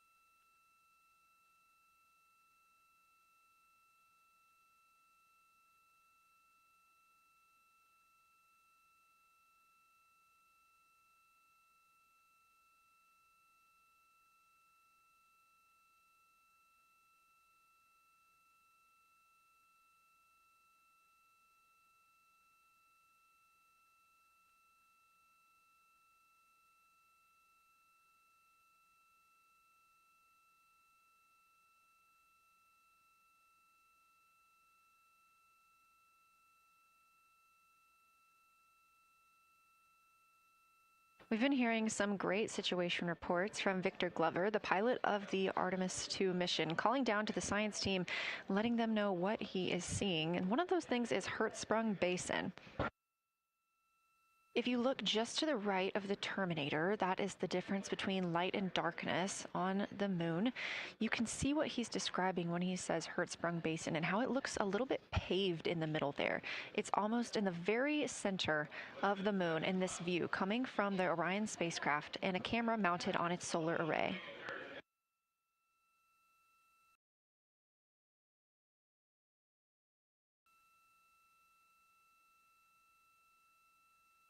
We are now 4 days, 23 hours, and 23 minutes into the flight of Artemis II, and we are standing by for their lunar loss of signal in about 43 minutes. Again, the spacecraft will fly behind the moon, and during that time, we won't have communication with them.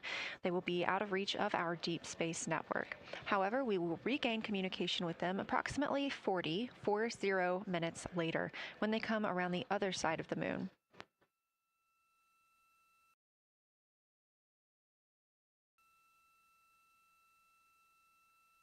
The crew aboard the spacecraft are currently discussing the Terminator, that difference between day and night.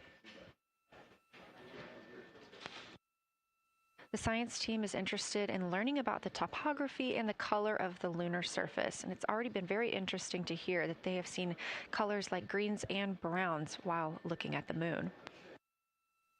Some of the questions that they are hoping the crew will discuss are how do the quantities and sizes of craters and mountains vary along the terminator, and they are looking for the crew to describe the topography of features along or near the terminator.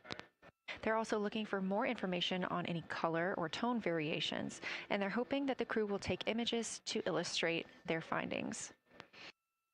Glover reported earlier that the crew has missed none of their targets when they are photographing at the window. We aren't hearing the conversations that the crew is having right now, but these are being recorded to their personal computer devices, PCDs, and those will be sent down to the science team. The science team will have a conference with the crew tomorrow morning to discuss their findings and experience when looking at the moon today.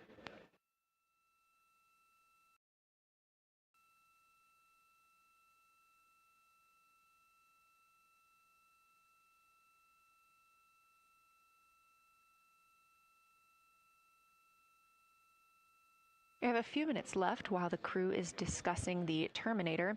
And if you're just joining us, you're looking at a live view of the moon, our moon, from the Orion spacecraft and a camera on its solar array. Inside that spacecraft, 4 astronauts, Reed Wiseman, Victor Glover, Christina Cook, and Jeremy Hansen, the first 4 people to fly around the moon in over 50 years.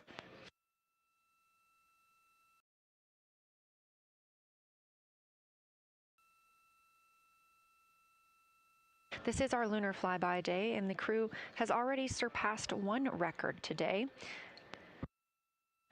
The crew passed the Apollo 13 distance record at 12:57 p.m. Central, 1:57 p.m. Eastern. Canadian Space Agency astronaut Jeremy Hansen calling down that he hopes it's a record soon broken by other explorers.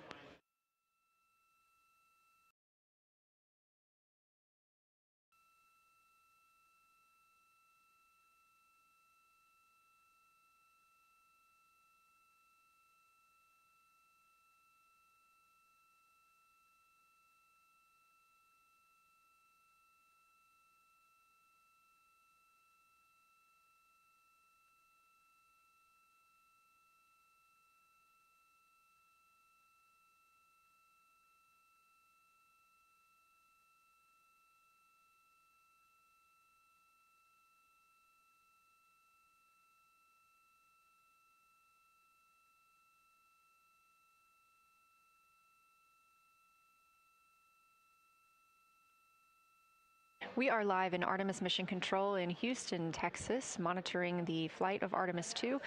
All of the flight controllers here, each monitoring a different system aboard the Orion spacecraft. Integrity Houston, we are ready for our cabin and window teams to swap again. We have a 15-minute handover time here, and I have a couple of items I want to read up to you. They'll require you to write something down on your knee boards, so let me know when you're ready.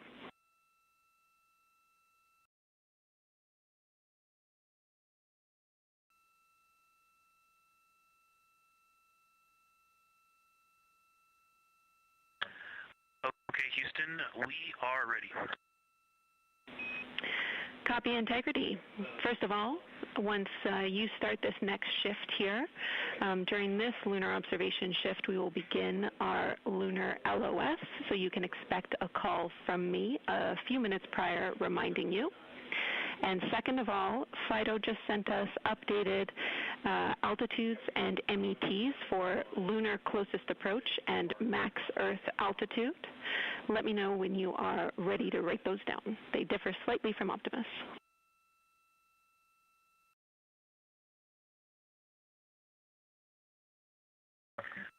Thanks, Jenny. We are ready to copy. Lunar closest approach will be at MET 5 days, 0 hours, 25 minutes, 34 seconds.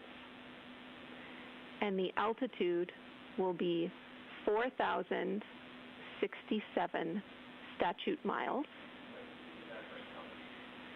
Maximum Earth altitude will be at MET 5 days, 0 hours, 27 minutes, 39 seconds, with an altitude of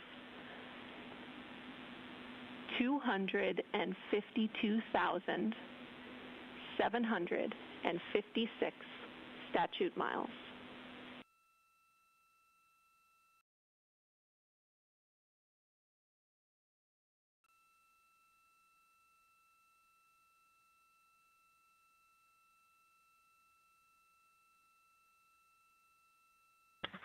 The crew really wants to ask for that in kilometers and in parsecs, but thank you for those. That is great. Thanks for that update. I'll send Fido to work, and I appreciate the metric. Other than that, I have no new vehicle statuses to pass to you. Enjoy your handover time, and we're looking forward to picking back up with you shortly.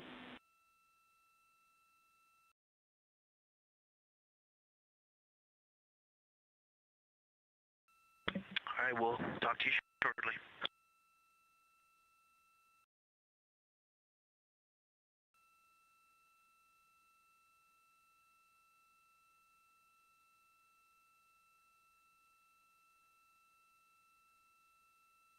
Those words called from Capcom Jenny Gibbons, CSA astronaut and Artemis II backup crew member, to the crew working aboard the Orion spacecraft. Had a little bit of a view inside the cabin. As you can see, it is very dark. The crew has turned off the lights, and the light that you were able to see is coming through the window, a reflection of Earthshine and from the moon.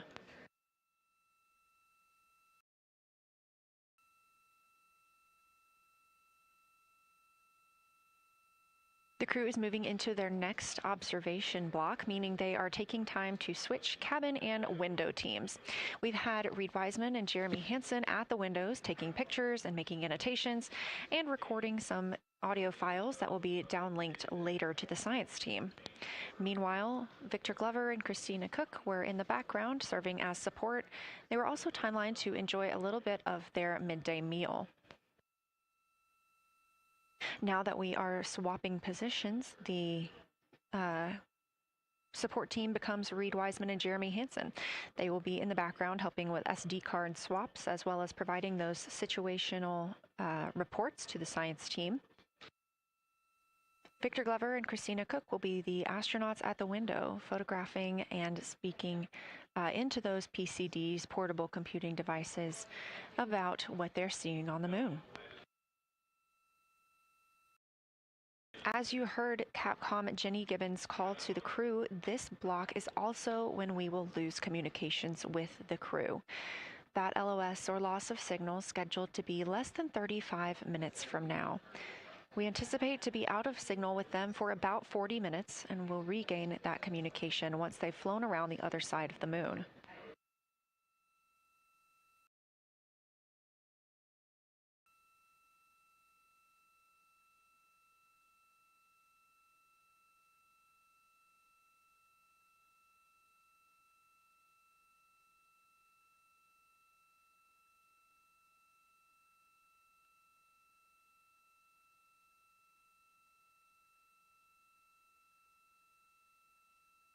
Now, even though the crew will be flying behind the moon, their observation period does not stop. They will still be taking pictures and making annotations of what they are seeing.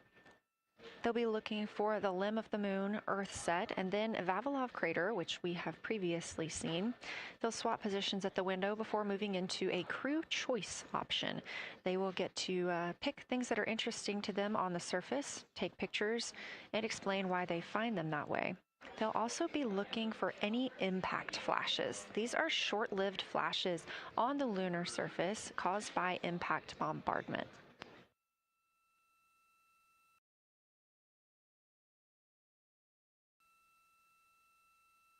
Just before Earthrise, the crew will be looking for lofted lunar dust. This may be lofted just above the lunar surface, and we could only see it just before Earthrise along the dark western limb. Any Earthshine would illuminate potential lofted dust. But once the crew is all the way around the Earth, the brightness of the Earth will wash out any of that dust they might be able to see. These were based on observations from Apollo missions and orbital spacecraft, and so we're very interested to see if the crew might be able to capture some of that lunar dust today.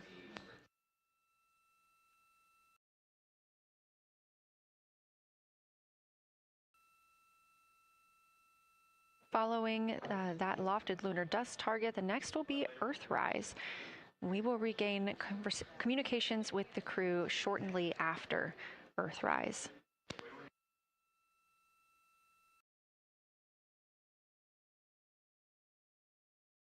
There will be a short observation break period where the moon is not in view.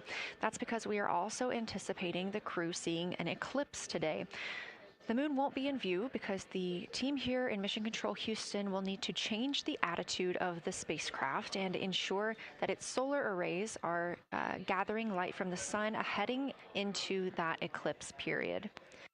So we will have communication with the crew, we just won't be able to see the moon. However, we will have views during that eclipse time frame. During that time, the science team is looking to know it will only be illuminated by Earthshine at that point. So they want to know what the whole moon looks like overall, but they also want the crew to look into deep space and potentially see if they can spot any planets.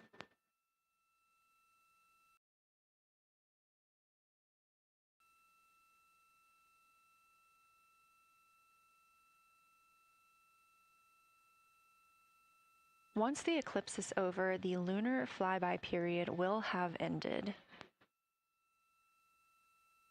We are live through the whole thing, and even once flyby is over today, we remain live 24/7 on NASA's YouTube. Integrity, you got a moment?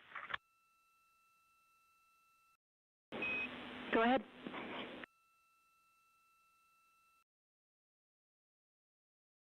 I don't know if Catherine and Devin are still there, but if they are, just wanted to just let them know how much fun we're having out here. It's extraordinary to be on the far side of the moon right now, just hanging out there and looking back at the Earth. And Ashley and Kaylin, I know you're back in Canada, but if you happen to be watching too, just wanted to say hi to all you guys. Love you guys, and we'll be heading back your way shortly. Thanks, Jeremy. I hear they are watching, and your family is still here. So thanks for passing that along.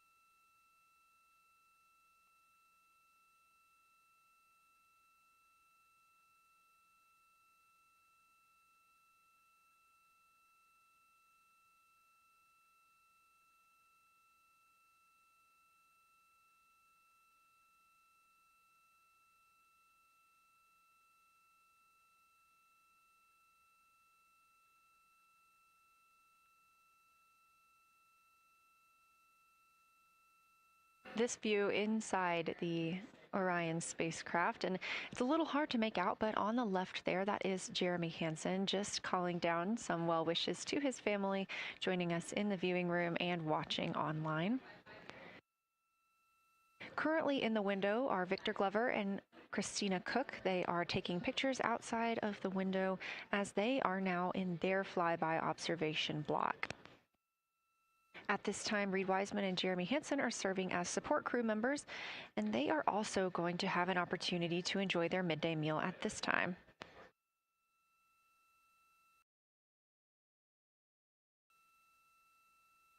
On the lunch menu today for Reed Wiseman and Jeremy Hansen, we have vegetarian chili, salmon croquettes, chicken with peanut sauce, sweet and savory kale, pickled beets, chocolate pudding, barbecued beef brisket, spaghetti and meat sauce, Italian vegetables, butternut squash, candy-coated chocolates, and maybe even a little bit of coffee.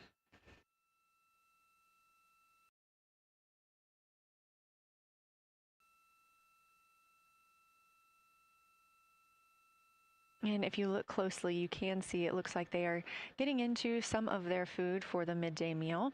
All of the food on the spacecraft is rehydratable. We don't have an option for fresh food as there's not a refrigerated section of the Orion spacecraft. So all of this food can either be rehydrated or eaten straight from the package, just depends on what the food actually is. And for food that needs to be rehydrated, there is information on each package of how much water needs to fill that bag and what temperature it needs to be.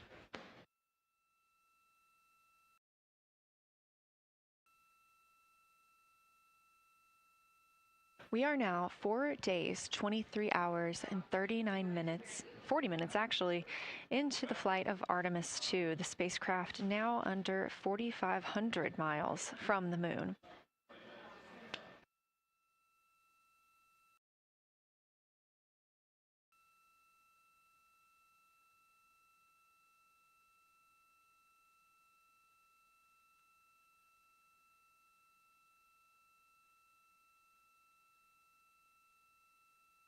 We are now also under 30 minutes away from loss of signal with the astronauts. We will regain that communication about 40 minutes later.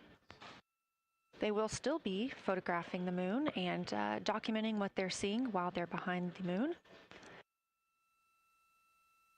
And we especially look forward to potential Earthset and Earthrise views.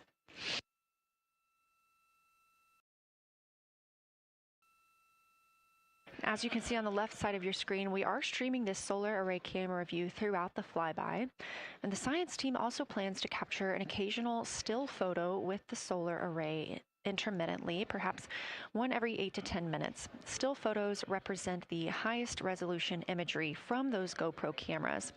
So starting 5 minutes before Earthset and loss of signal, the science team will capture a series of photos, one every 30 seconds, to include Earthset, all the way through 5 minutes after Earthrise and acquisition of signal. In order to capture these frequent photos, the solar array camera that we were streaming will need to switch to time-lapse photo mode. So during this time, the streaming video quality won't be as sharp as you have it right now, but we want to ensure that the science team captures the data that they need during these time frames. And we really look forward to seeing those higher resolution images once they're available.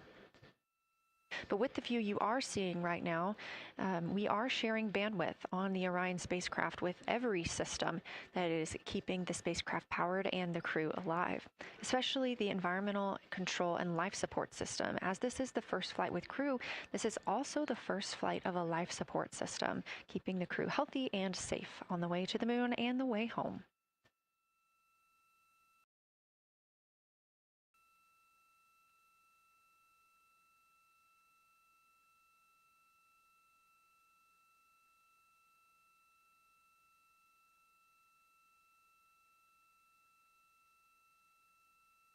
On the timeline, we're getting towards the end of the cabin and window team swap period, but it looks like our astronauts, Victor Glover and Christina Cook, are already photographing the moon outside of those windows.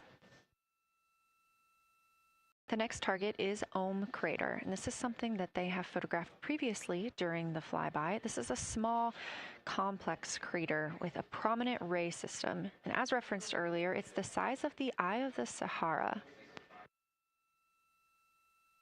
That Eye of the Sahara is a feature in Mauritania. Seeing this crater more than once throughout the flyby allows the crew to photograph it at different lighting conditions.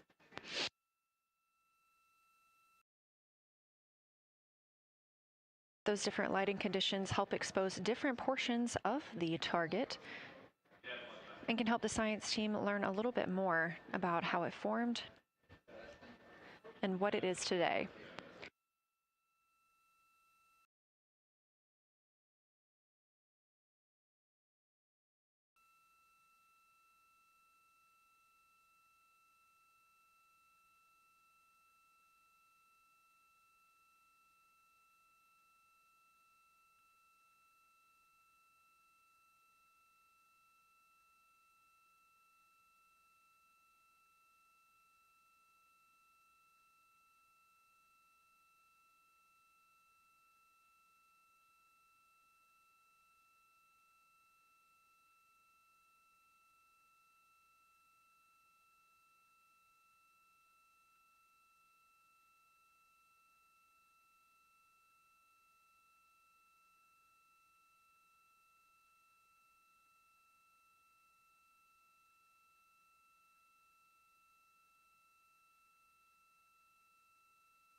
Again, this view inside the spacecraft as the crew continues photographing the moon outside their windows.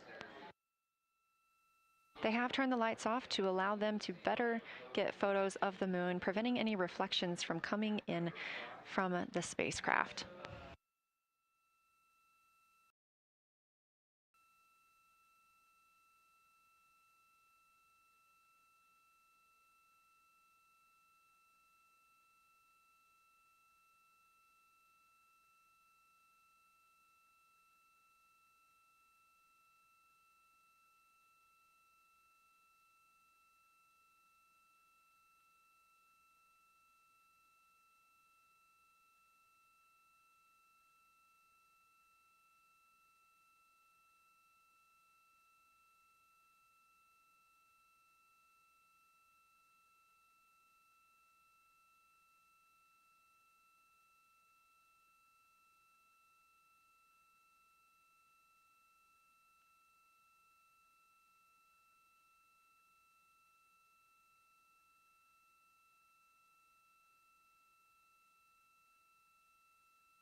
We expect the crew to be targeting Ohm crater for another 6 minutes or so before they move into a discussion of the limb.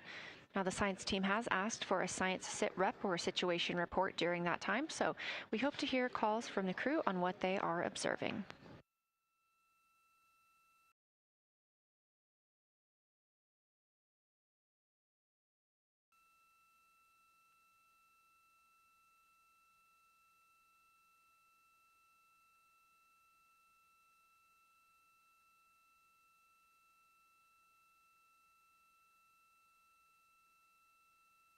If you've been following along, at the start of the day, we did have much more of the moon visible. And even just an hour or so ago, we could see about half of the moon. We are now continuing to see more of the far side and that darkness where the moon is not reflecting light from the sun.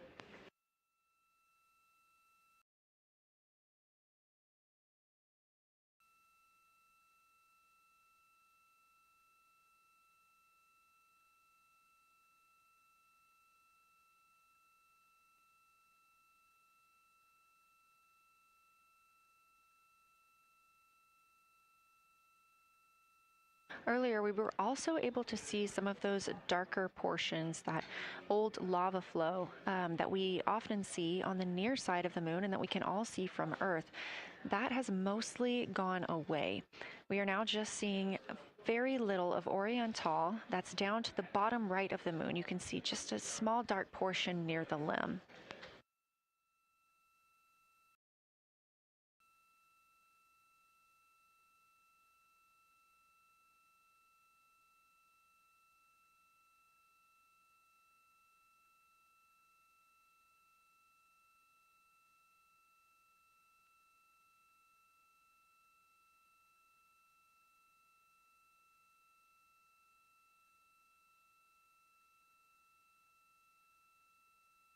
We are now about 18 minutes away from loss of signal with the Orion crew. Again, we use the Deep Space Network to communicate with the crew members when they are this far from Earth. This is the first mission since Apollo when we have had humans on the Deep Space Network.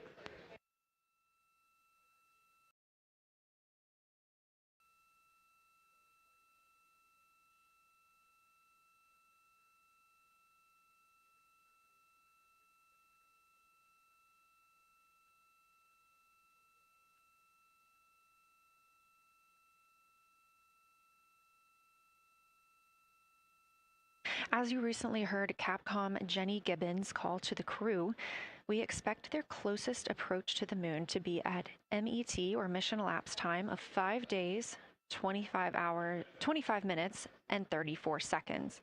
At that time, their altitude would be 4,067 statute miles above the Earth's surface. Just over 2 minutes later, they will reach their maximum distance from Earth at mission elapsed time 5 minutes, 5 days, 27 minutes, and 39 seconds. The altitude at that time would be 252,756 statute miles. These are our latest numbers, and we'll make sure to verify and confirm those once those milestones have been achieved.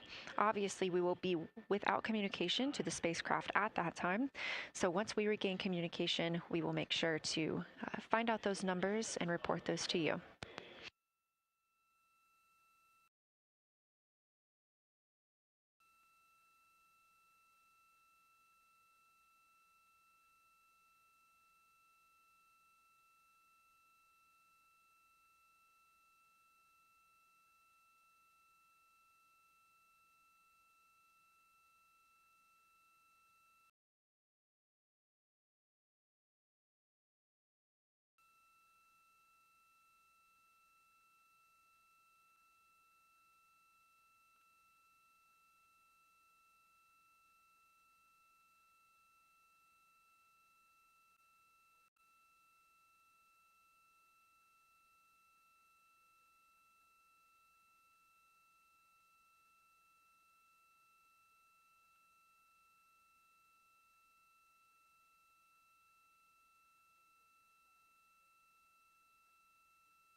Checking in on the lunar targeting package, the crew is now in their discussion of the limb, seeing the limb of the moon, that illuminated part. Currently at the windows taking photos and making annotations are Victor Glover and Christina Cook.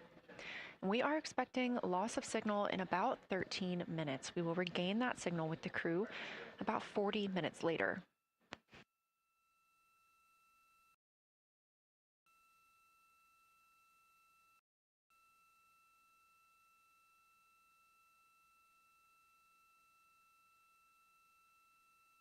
A milestone worth mentioning that this day marks the first time in more than 50 years that humans will observe the moon directly, a critical opportunity to practice how lunar science will be conducted during future Artemis missions.